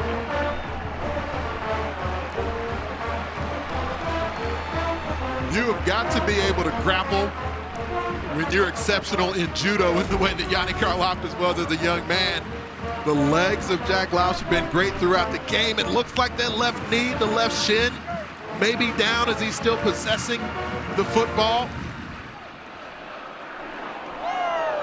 It still looks like he's got solid possession there before the ball caroms out. This will be a great look as you piece multiple shots together. We saw from one angle the moment where that shin comes down. Here we see as he begins to roll over, the arm of the defender ends up knocking it away. I think this one's going to come back, Jason, in our initial looks at the replay review here. I was wondering if the leg was at all on top of Jairo Ojata's leg, but it doesn't appear as though it is. Let's bring Mike P back in. Mike, what do you think of this? After a quick review, the runner's knee was down prior to the ball coming out. It's second down. And you guys were all over this. Expedited review. Third down. Expedited. Third down. It did look a little funny the way it came out, but you got right on top of it. Clearly the knee was down. That's an expedited review procedure. Sometimes it's actually even at field level where officials can communicate with officials. Sometimes it comes from upstairs where the replay officials can quickly make a determination, get that information to the field, and then you don't break momentum of game action. Do you feel like the Cats need to settle down, maybe take a breath here? on 3rd and long, that would probably be advisable here. And I do think, you mentioned upon review, because the elbow of Ojata does knock the football away, but Jack Lausch was definitely down first before that ended up happening.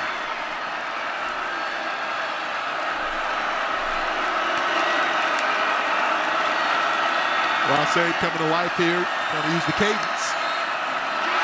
Awkward snap. There sounded like there might have been whistles. There weren't. Throw to the sideline is complete. It's a deep one to A.J. Henning. It was so loud, it sounded like there may have been whistles, but there weren't. And then Lausch got this away to Henning for a big play and a first down. I mean, the ball caroms off the backside of Jackson Carcello. Jack Lausch has the presence of mind to not only pick the football up, extends the play laterally, and knows precisely where his playmaker will be and how to deliver the ball to A.J. Henning. That is a spectacular play from Lausch. Making the most out of the situation to keep the drive alive with a minute to go in the third. Is that momentum shifting play for Northwestern after they escaped trouble on a potential fumble, then a messy snap. Caleb Komalafe in for the first time, the redshirt freshman. Think about the scenario for Jack Lausch here, where he became the starter just a few games into the season. The immense talent, the physical gifts has always been there. As he's been the starter now, though, you've seen the ups and downs. They've ridden the wave with Jack Lausch. Comes into this game off of practice week where his coaches let him know, we're going to rotate QBs and get the veteran involved a bit more. This has been a really impressive response from this young Northwestern quarterback. Chicago native, Brother Rice High School alum, always dreamt of playing for Northwestern, was a phenomenal baseball player in high school. Second down for him, good pocket for him too. Once Calvin Johnson, incomplete. That's where you miss Bryce Kurtz. Bryce Kurtz is really one of the more effective receivers in the Big Ten. When he's healthy, he's just never been able to maintain health. So these deep ball opportunities, that Jack Lausch throws a gorgeous pass. It drops right into the arms of Calvin Johnson. And even though Johnson is speedy, gets home, look at the mechanics, Lausch able to step up into a clean pocket, delivers a gorgeous ball. Lausch couldn't have done anything better with that play. Purdue defense looking to hold up. Northwestern with 1 3rd down conversion on this drive. Final play of the 3rd quarter will be a big one. Northwestern might have just taken their 2nd timeout of the half. They did. It's a big timeout called in a 4-point game with still an entire quarter to go. Purdue with all 3 of theirs. You certainly can't take the timeouts with you afterwards, but you would prefer in a tight game to still have them available in quarter number 4. I didn't necessarily see what exactly was any, confusion or concern pre-snap, as the 3rd quarter is set to end, likely after this play anyway. It's a drive for Northwestern where you have intentions of trying to make it a 2-possession game, and for Purdue, can they keep it a 4-point game and get what's been a pretty hot offense since the late stages of the 2nd quarter back out on the field? This play will go a long way in deciding that. Lausch has been a streaky quarterback at times this season. He's in the midst right now in the last few snaps. I guess what could be termed as a hot streak. He certainly seems in rhythm at the moment.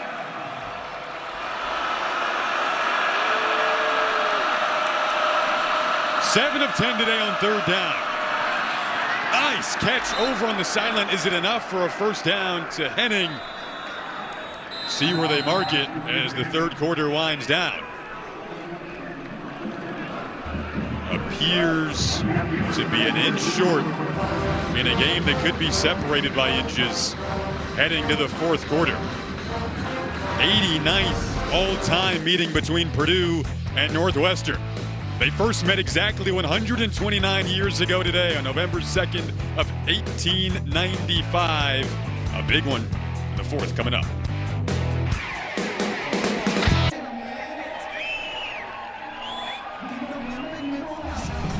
(17-13) Northwestern up. They're doing a little shout here at Ross-Ade Stadium, getting hyped up for the 4th quarter of action. And and they were reviewing that last spot. The call, is you heard there, will stand on the spot that Henning came up short of the yard to gain. I mean, a gorgeous spot throw from Jack Lausch. Look to me in live action from our vantage point. We're right down the line at midfield. I thought in the air he caught the ball and had clean possession shortly beyond the sticks. It was ruled on the field that he was short. They didn't feel like they had an angle on replay to overturn it, so they went with stands. Northwestern's going to keep the offense out on 4th down and very short. Trying to keep the drive going. They will. Cam Porter sticking his nose down in there. We bring Mike Pereira back in, confirming that last spot. They, again, did, and Northwestern converted on it.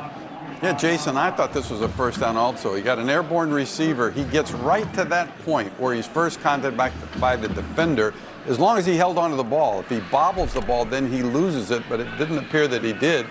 But they left him short, and in the end it didn't make a difference because they made a first down.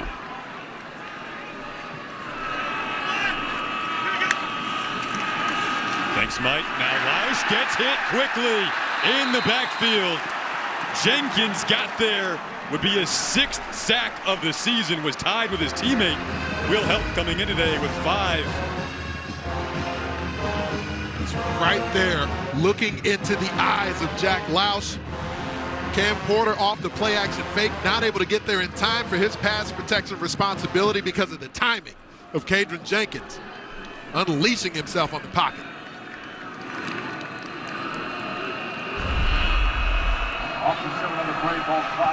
Both teams had 12 first downs each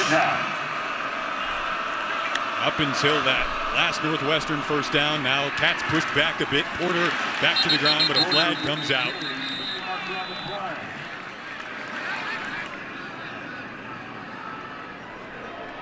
This set Northwestern back potentially. Personal foul. Hands to the face. Defense, number 99. 15-yard penalty from the end of the run. Automatic. First down.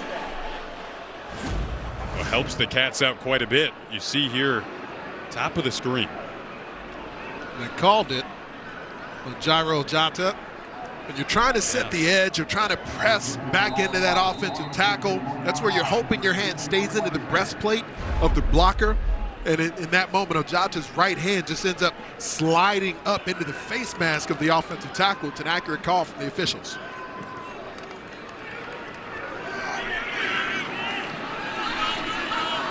So fresh set of downs for Northwestern at the 35 of Purdue. Lausch quick keeper. And tracked down by Heltz over there, and Antonio Stevens gets out of bounds after a couple. What's interesting with Jack Lausch, as mobile as he is, and he's still an inexperienced QB. I think the pump fake while he's on the run, it's an underrated thing. You'll see quarterbacks who aren't as fast utilize it to a lot of success, even more frequently than quarterbacks who just trust their speed. But it's one of those things. It's a small thing that I would love to see Jack Lausch just add that to his game, because I've been there. Where you're running, I've chased Drew Brees around this very field in years past, where I'm running and Drew Brees just pumps the football. You leap into the air as you're chasing the quarterback, and they get the corner on you. You've also been pelted by oranges here for hitting Drew Brees, which we'll talk about in a little bit. Lausch dumps it over the middle, and as Marshall Lang. So Danny caught up with Purdue head coach Ryan Walters between quarters. Let's take a look at that. Coach, your team down 4 points heading into the 4th quarter, 4th and 1 situation. What is the message to your team right now? Just keep fighting. We're right there in it. It's a one-score game. So like where we're at. You knew it was going to be a dogfight going into it, and we're right there. So this down will be huge. Thanks, Coach. Another short yardage scenario coming up here. And we've seen Purdue's defensive front able to penetrate in the short yardage situations, but the Northwestern backs have made some really precise cuts. Lausch to the air to the tight end again, and Marshall Lang able to hang on against Stevens. A great grab. Speaking of precise, and that's what's so enticing about what we've seen from Jack Lausch at times throughout the season. He's capable of this. The baseball background. He's a guy who's thrown a lot of balls throughout his day, both in baseball, the former Notre Dame baseball commit. Now you see him here as he's in rhythm, as he's on one of these hot streaks, the talent he possesses as a passer.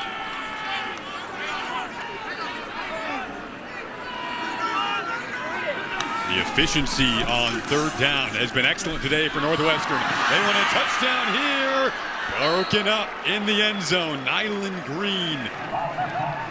Really good play against A.J. Henning, who's been the go-to target at wide receiver today for Northwestern. They love it when Nyland Green is matched up one-on-one. Kevin Kane will tell you, this Georgia transfer is very capable of being locked up against speedy wideouts. Physical coverage. Jack Lyles put the ball where he wanted to. A.J. Henning not able to go up and get it. Green has had impressive moments in one-on-one coverage this season.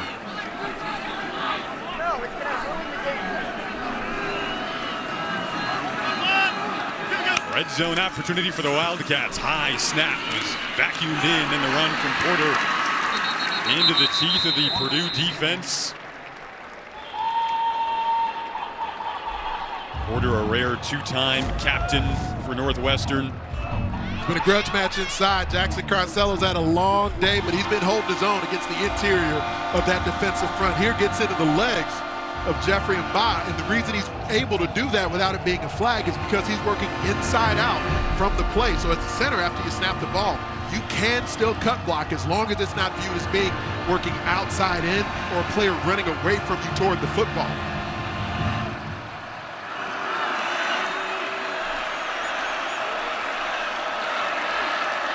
Third and long, the play clock winding down. They got the snap. Did they get the snap off here? A flag came flying out. Delay of game. Offense. 5-yard penalty. It's still third down. Lots of man coverage being shown so far on this series. We mentioned the timeouts that have been utilized already in this half from Northwestern with just one remaining early in this fourth quarter. But now the cat and mouse game with that pass protection, the way that both Will Help and Kadron Jenkins have been able to start collapsing the pocket from all angles, especially Jenkins now throughout the second half. He's the Where's Waldo for that Purdue defense. Where does he align and how does it impact the pass protection? See if they bring him here. Another quick stoppage. Northwestern has used two of their timeouts. It's their third and final timeout. Well, and now they've used three. With 10:23 to go in this game, that could come back to play a crucial factor in a 4-point game.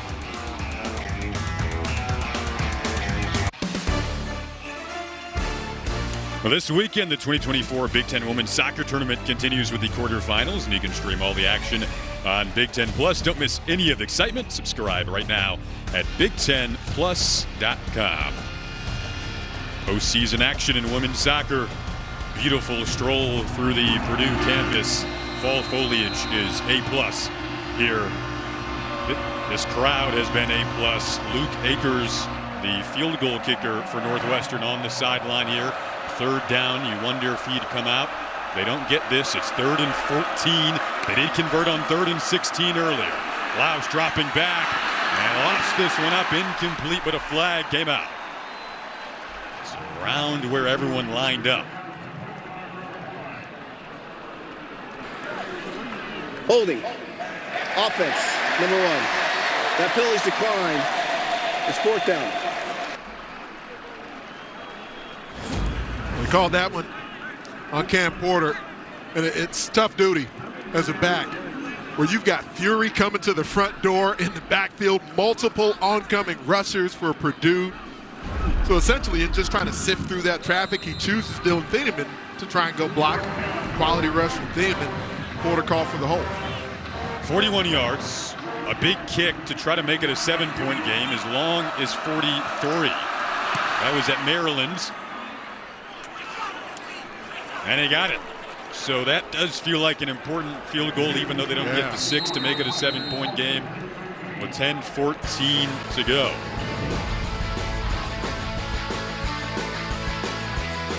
David Braun likes it.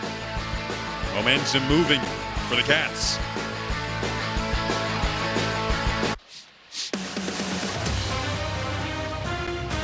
Football on the Big Ten Network is brought to you by Auto Owners Insurance, simple human sense, and sponsored by White Claw. Grab life by the claw. Drink responsibly. Men's exhibition hoops with the regular season getting started up on Monday. See, Purdue and Northwestern both have had games. Of course, Purdue came short winning that national title a season ago. Came up short against UConn. But they're looking to make another run to the national title game this year. I tried to petition for one more season for Zach Edey. Came up short. Couldn't make it happen. He's doing some good things with the Memphis Grizzlies now, but Purdue fans gonna miss seeing him. This passionate fan base. Time for our QB comparison, sponsored by Eckridge. I also petitioned for 4 different quarterbacks to be on this graphic. I was rebuffed Could have done in that it. regard. The thought was it might be a little overwhelming for viewers, but We have seen 4 different quarterbacks today, 2 on we each have. side. Yes, we have. Really impressed, especially with certain stretches from both these signal callers and Jack Louse. While the drive ends in a field goal as opposed to a touchdown. Big series for what he was able to put together. He'll hand it off into the defense. I got to ask, Ed, why? People need to know why you were pelted by oranges here. Folks apparently didn't like me landing on Drew Brees' head on occasion. It happens sometimes.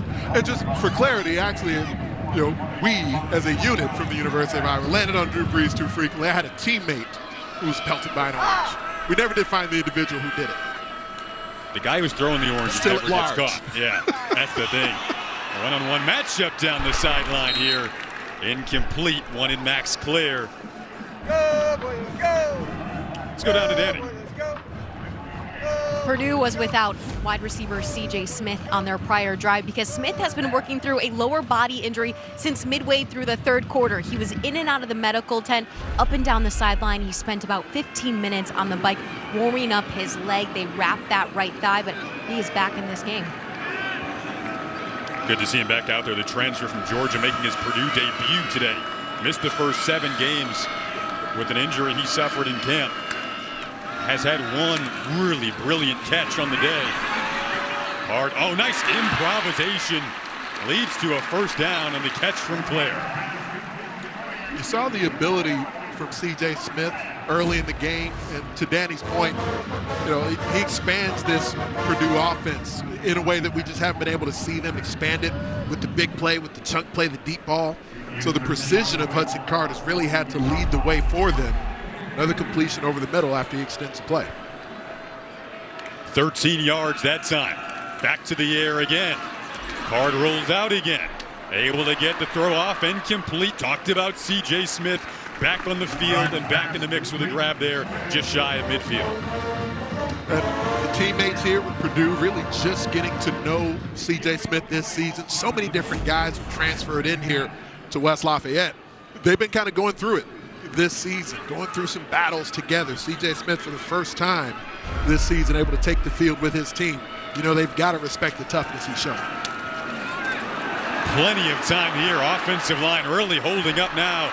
Bibber with his first grab, moving a pile down to the 35.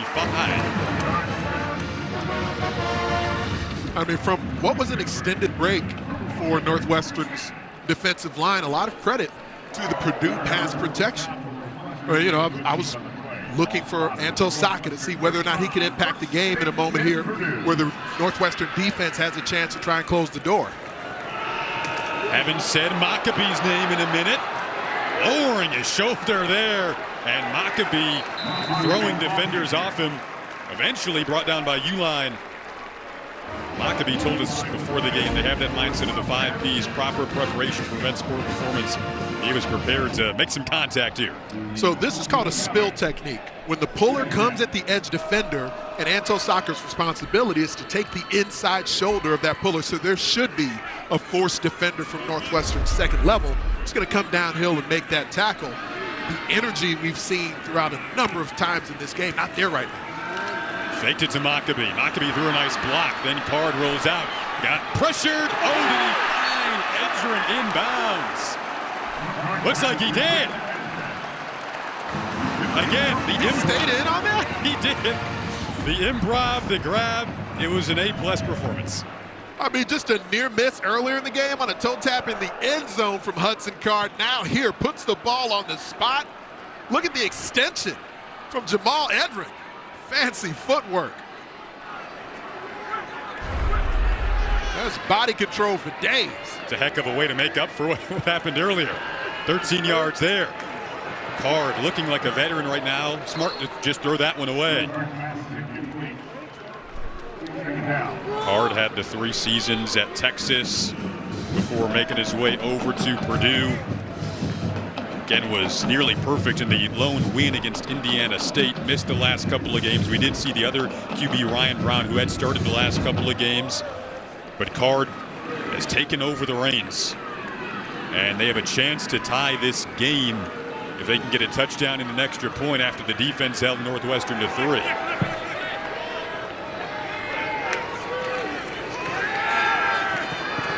Good pocket, good throw. It's Bibber on the catch inside of the 10. I wonder at what point Tim McGargill determines if he wants to try and bring some heat. Northwestern securing tackles short of the chains in 3rd and 5 scenario. So, of course, Purdue has the opportunity. They can pick up a first down without scoring a touchdown to get a fresh set of downs. Both teams in such desperate need of a win. Ryan Walters told us November can be where we make our hay. Big play here on 3rd and 5.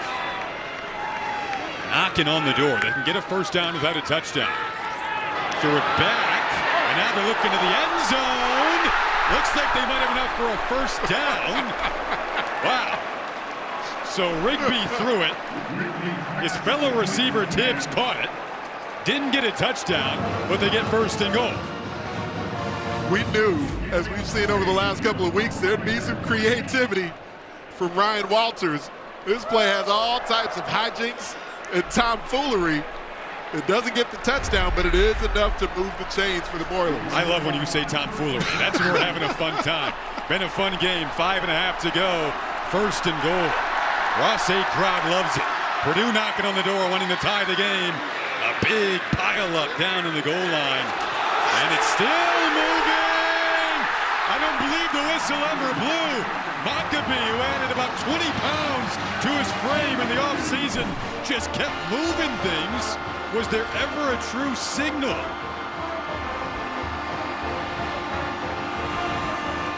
I think the Boilermakers are just going to pretend that there was. Purdue fans are celebrating like it was. And they bring out the field goal unit, and it looks like that will be a touchdown. Whistle never blew, and Maccabee just kept moving and moving everyone. Well, what's the word that Jason Simmons used to describe Devin Maccabee? Relentless. A great example of it on this touchdown run.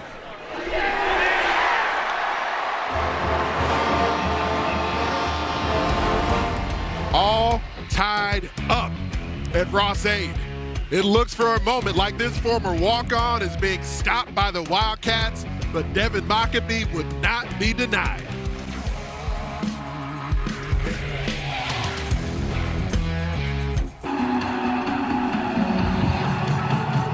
(20 to 25, 16 to go in the 4th quarter. This was the Maccabee pile push. Look at those legs drive, Jason. I mean, Devin Maccabee isn't some 240-yard running back, but he runs like it, and it is certainly worth us pointing out the line judge, after the result of the play, did signal touchdown. Freehill kicks it away. Returnable kick. Out to the 23-yard line. Fittingly, these teams who have mirrored each other's mindsets all week long, 20 to 20. Maccabee told us this would be a huge morale boost to get the win today. Walked on in 2021. That was the redshirt season. Started to really find his footing in 2022. 968 rushing yards, 9 touchdowns. Then 2023, 807, 7 touchdowns, all Big Ten honorable mention. A guy who has been a leader for this group. Really fun conversation with him the other day. Mechanical engineering technology major. He told us that kind of applies to football with the systematic thinking. Dumped over the middle to Porter this time, over on the far sideline. The systematic thinking on that last touchdown was just going to keep moving people. Like an algebra equation. Yep, that was. Here's point X. This here's equals point this. O. If I move this guy, then I can maybe do this. My intersection point is touchdown. There was a signal on the near sideline, very quick, and it's all Maccabee needed. Under 5 to go. Again, Northwestern used their final timeout very early on in this quarter. Could play a factor down the stretch. Of course, have the 2-minute timeout as well. High snap. And the handoff to Porter again. Got dragged down prior to the yards again.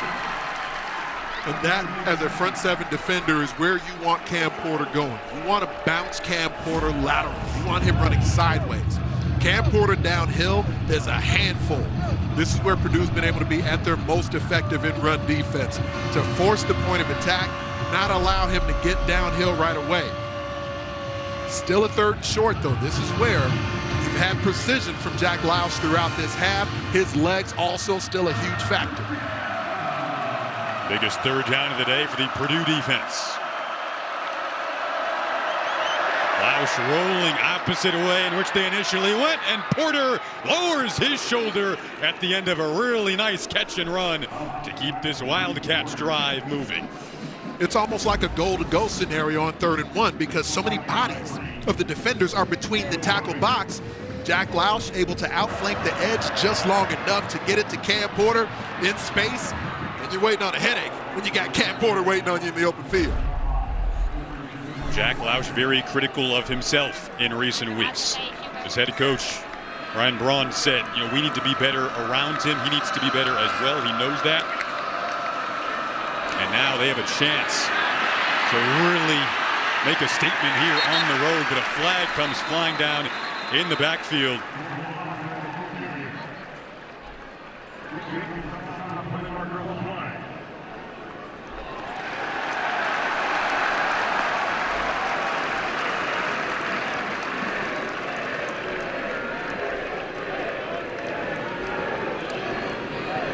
Head coach David Braun awaiting the call. Offense, number 56. 10-yard penalty for the previous spot. It's still 1st down. Josh Thompson has been back in the lineup, getting the start today. And you want to continue running your feet on contact just as Thompson does there. He thinks he's got the defender wheeled out of the hole, but then as Caleb Komalafe extends the play laterally, that's where Thompson ends up getting that tug on the jersey of the defender. So now Lausch 1st and 20. Tried to get the penalty yardage back. Wanted Henning. Couldn't find him. 2:43 to go. Clock will stop there. And the way that the Ryan Walters defense tries to set up one-on-one matchups is that you usually don't know. Are they going to go with a 4-man front or a 5-man front? Occasionally even a 3-down look. But the more bodies they put near the line of scrimmage, you can focus on having one-on-one matchups. This one of the better pass rushing efforts that Purdue's had on this season.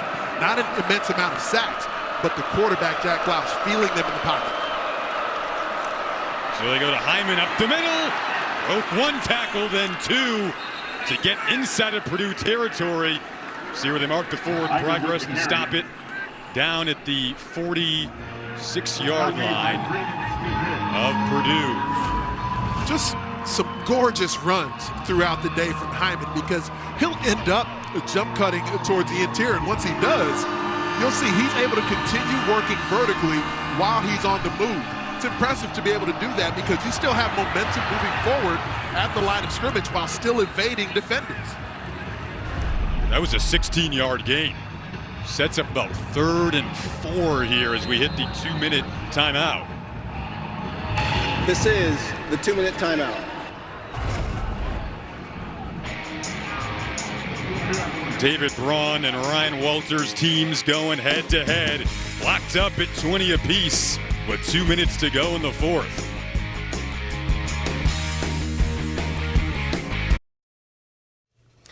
First game of our Big Ten Network Saturday tripleheader coming down to the wire. We'll get you back to Ross-Ade Stadium shortly for the finish between Purdue and Northwestern, tied up at 20. Hoping for more drama in game number 2, we're getting set to send you to Lincoln. Dylan Raiola rolling in, hoping to help the Huskers snap a 2-game losing streak as UCLA makes its first ever conference road trip to Memorial Stadium. That's coming up next, but first, back to Jason Ross Jr. and Anthony Herron. All right, dramatic start to the day on Big Ten Network. Northwestern and Purdue tied up at 20 apiece with 2 minutes to go. We Give Blood Drive Leadership is sponsored by Abbott this season. Abbott and the Big Ten want to know who has the most team spirit in their blood. They're calling on all fans to join the largest blood donation competition to fight a generational blood shortage. You can donate at mobile blood drives on campus and at any blood donation center across the country. So now a huge 3rd and 4 for Northwestern. Lausch has to roll out of the pocket. Pressure from Jenkins. Ball deflected. Was it holding on the far sideline? It was not. Calvin Johnson tried to catch it off a ricochet. That brings up 4th and 4. I mean, initially, Kadron Jenkins in position for the pressure. That makes Lausch float the football over the outstretched hands of A.J. Henning. And then you almost have Smiley Bradford with a chance for the interception.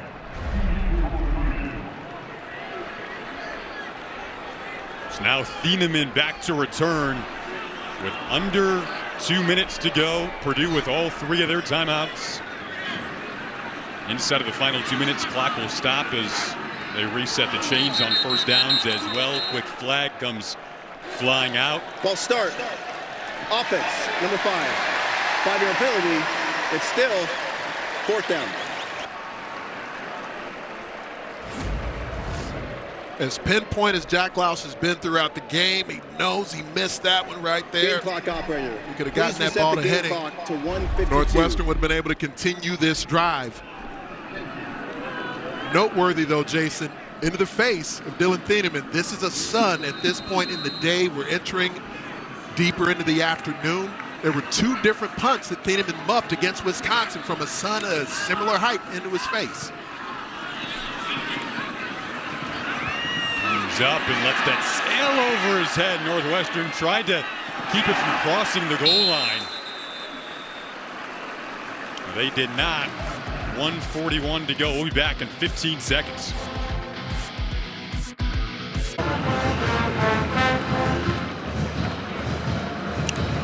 So a lot of weight right now on the senior shoulders of Hudson Card, who has been phenomenal since the late stages of the opening half. When Purdue was down 17-3, he guided a 2-minute drill drive that led to them being down 7. He's brought him back, now tied at 20-20. Trying to lead a game-winning drive, but brought down in the backfield as the pocket collapses. The Northwestern defensive line stepping up now. Aiden Hubbard in there. And Hudson Card caught off guard by the defensive secondary of Northwestern. They went man coverage. He hasn't seen a lot of man coverage for the Wildcats secondary in this second half. Forced him to hold the football. Card trying to stay poised, has to roll it out. Pressure there again. And now all of a sudden, very quickly, 3rd and 14 is on the horizon. They're gloved up right now. Credit to the Northwestern DBs. Man coverage the first 2 snaps here. A nice recovery game from Jack Lausch. 18 out of 26 so far. Also 26 rushing yards. Hudson Card, though, leading a 17-3 scoring run for this Purdue offense. If you're Purdue here, could you think of running it? Northwestern has no timeouts, or are you trying to still throw it here on 3rd and 14? I think it's noteworthy, but Card is not Ryan Brown. I don't know how much he'll gain. Will dish it out. C.J. Smith on the catch. What can Smith do after the catch?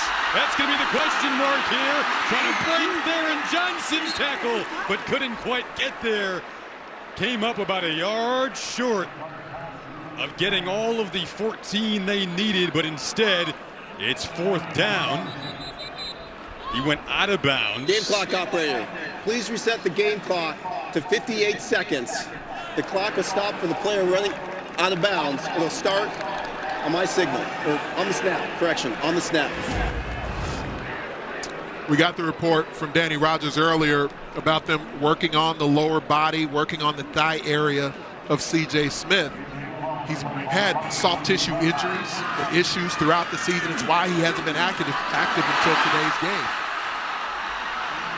Looks healthy enough right there after the grab. So Crimmins will come out to punt. Big leg for the Aussie. Henning back to return. 58 seconds left. Northwestern using up those timeouts early on in the quarter. Again, we thought he'd come back to play a role, and it is. Fair catch at the 25. We'll be back in 15 seconds.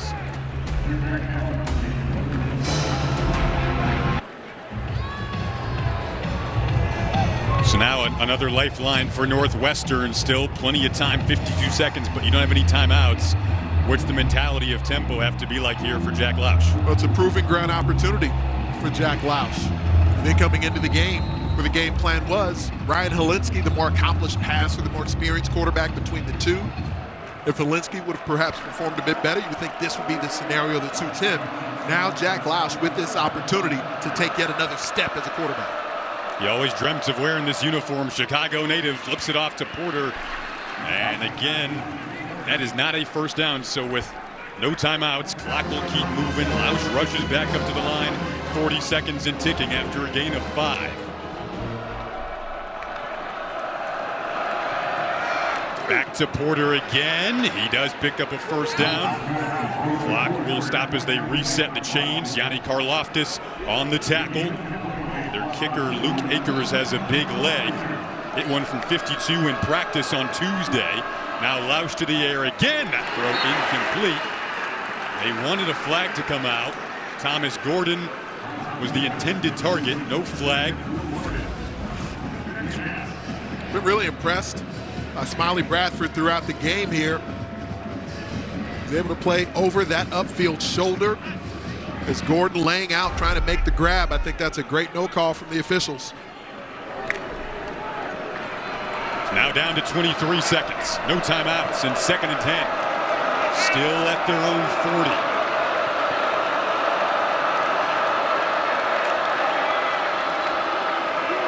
Lausch again over the middle to another running back. This time it's Hyman. Couldn't get over to the sideline. Did he get enough for a first down is a big question here. The clock is still ticking. He did not. So it is 3rd and inches. So that's why that clock is still rolling. And it's down to 6 seconds, just heaving it to the sideline with 2 seconds left for Calvin Johnson. And again, they did not get the first down. So that's why that clock kept rolling. Would have at least stopped while they were moving the chains. But now you're thinking Hail Mary. And we've referenced it, throughout the last few series here. Northwestern having no timeouts remaining at this point is a big deal. Defensive coordinator for Purdue, Kevin Kane, walked into our meetings and said, I just showed my team, the Chicago Bears, Washington Commanders, Hail Mary from a week ago, and what not to do. So now, fittingly against Chicago's Big Ten team, they're going to have to try to defend here against the Hail Mary attempt from Helinski, who is in. The bigger arm of the two QBs. Short throw, though. And it's hauled in, but at the 15, so it'll just be a stat patter, and we're going to go to overtime. That's the end. Well, it's fitting. It's fitting for the way this game has gone. Parry and thrust, back and forth. Going to get some free football here, Jason Ross. Free football, not bad. These teams' mentalities have been pretty much mirror one another the entire week. Overtime when we come back.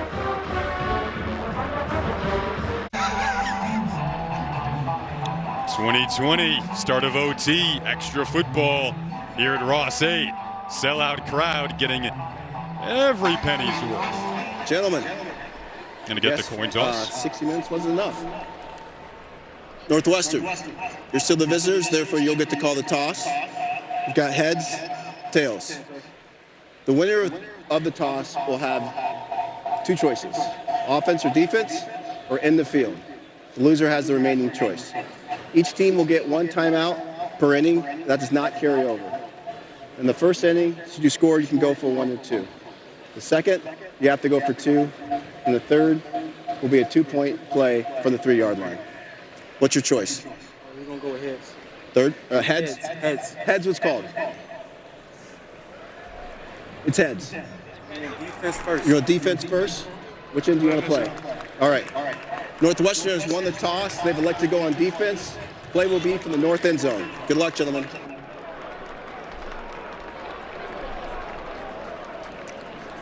Northwestern has lost in overtime, double overtime once this year to Duke. That was at home. You see the overtime rules, so One possession from each team's opponent's 25-yard line in the first overtime. Then the second overtime have to go for that 2-point conversion after the touchdown. And then the third OT is alternating 2-point conversion attempts to avoid those marathon OTs that we used to have. You see here the last time each team went in OT, Northwestern in 2023 against Minnesota. Purdue got to go back to 2021 against Tennessee in that bowl game. So here we go. Both teams in must-win mode today. That game against Northwestern and Minnesota, called that one on the Big Ten Network last season. A turning point effort from the Wildcats in that game. That comeback victory from down 3 scores in the fourth quarter against the Gophers. Offense for Purdue gets the first crack. Card will flip it over to Maccabee, who had the last Purdue touchdown, gets to the 20-yard line. In these, of course, inherently short field situations, does the play calling change at all in OT? Well, the eye candy doesn't impact the defense as much the closer and closer you get to the end zone.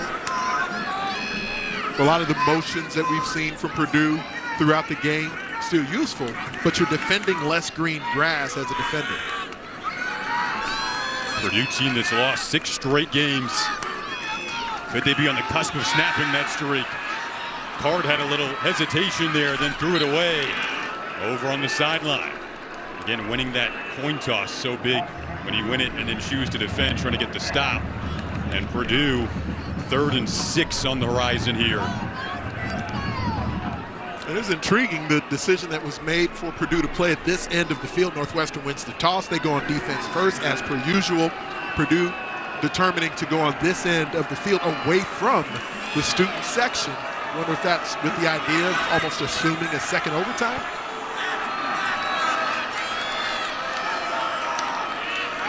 Third and 6. Card well protected. That throw incomplete. They're calling it clean coverage as well. He wanted the running back Maccabee. And the linebacker Uline dropped back there and kept everything clean enough. I think that was the right call. Mac Uline was in position to ward off the running back, Devin Maccabee, from getting up the field. But Maccabee effectively running into Uline. Timeout. Hudson Card hoping for the call. It's going to be 30 seconds and left. So now you have to kick the field goal here if you're Purdue. If you opt to do that with Porath, who is warming up on the sideline right now, then goes into the hands of your defense trying to hold Northwestern from a potential walk-off touchdown. You think about the way those 3 plays have looked, certainly not nearly as assertive for Purdue's offense as what we had seen them operating with throughout much of the second half and certainly the fourth quarter. We'd seen a version of Hudson Card throwing passes with decisiveness. A lot of credit to Tim McGargill's defense. They've adjusted to some man coverage, and with the going man up, you're trusting your players to be in those coverage responsibilities. Not going to be as confusing for the opposing quarterback, but the open receivers, if they don't separate, they don't declare as quickly. So, we mentioned that Porath was warming up. But again, if you only get the field goal, then Northwestern gets a touchdown, the Cats win it. So they're going to go for it here on 4th and 6 with 6 points in mind in this first overtime. This could be the game right here. They have it deflected and incomplete.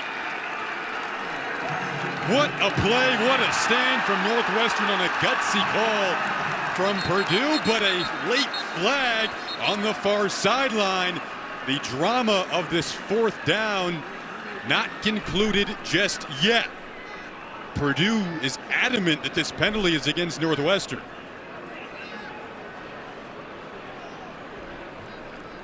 After the play, unsportsmanlike conduct foul, defense number 10. That penalty will be enforced on the succeeding spot. It'll be first down, Northwestern. Penalty's half the distance.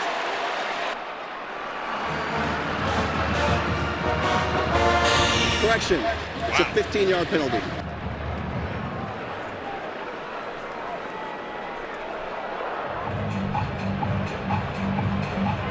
So we're going to look at the entire play from start to finish. Darren Johnson there in man coverage. Gets a tug at the jersey. Officials don't call that as he's matched up with Jamal Edrin. And then Darren Johnson goes and finds and gets into the grill of Edrin a little bit. Officials do throw the flag at that, but possession still changes hands on that in overtime because it's a dead ball foul, because you stick with the results of the play. So you lose yards for your offense, but they still do get the football. So Lausch takes over, and I mean, a field goal could do this. Porter trying to take it down the sideline.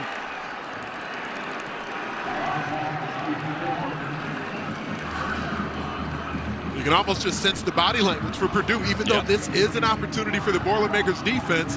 Northwestern off a big stop for their defense. The offense coming out with one of the most effective plays they've had throughout the game when they go with that half roll, quick boot action, getting the ball out into the flat to the running back. Jack Lausch able to make that happen with Cam Porter. Picked up 18 there.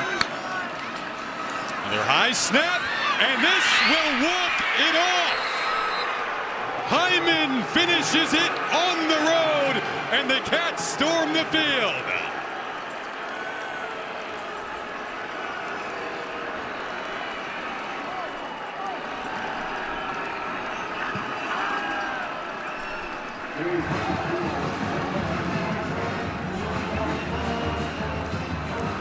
What a moment for Jack Lausch and Northwestern. You know, Purdue has had that overtime game earlier this season where they came back against the Illini. Running back out of the backfield has been a source of frustration for Purdue all throughout this game. High snap, but Jack Lausch knows exactly where he's going with the football the entire way. Presence of mind to reel it in. And then a wide open Joseph Hyman. Looked like it was Johnny Karlaftis who had the responsibility. I mentioned eye candy, the discipline you need to sift through that traffic and make sure you get to your responsibility in man coverage.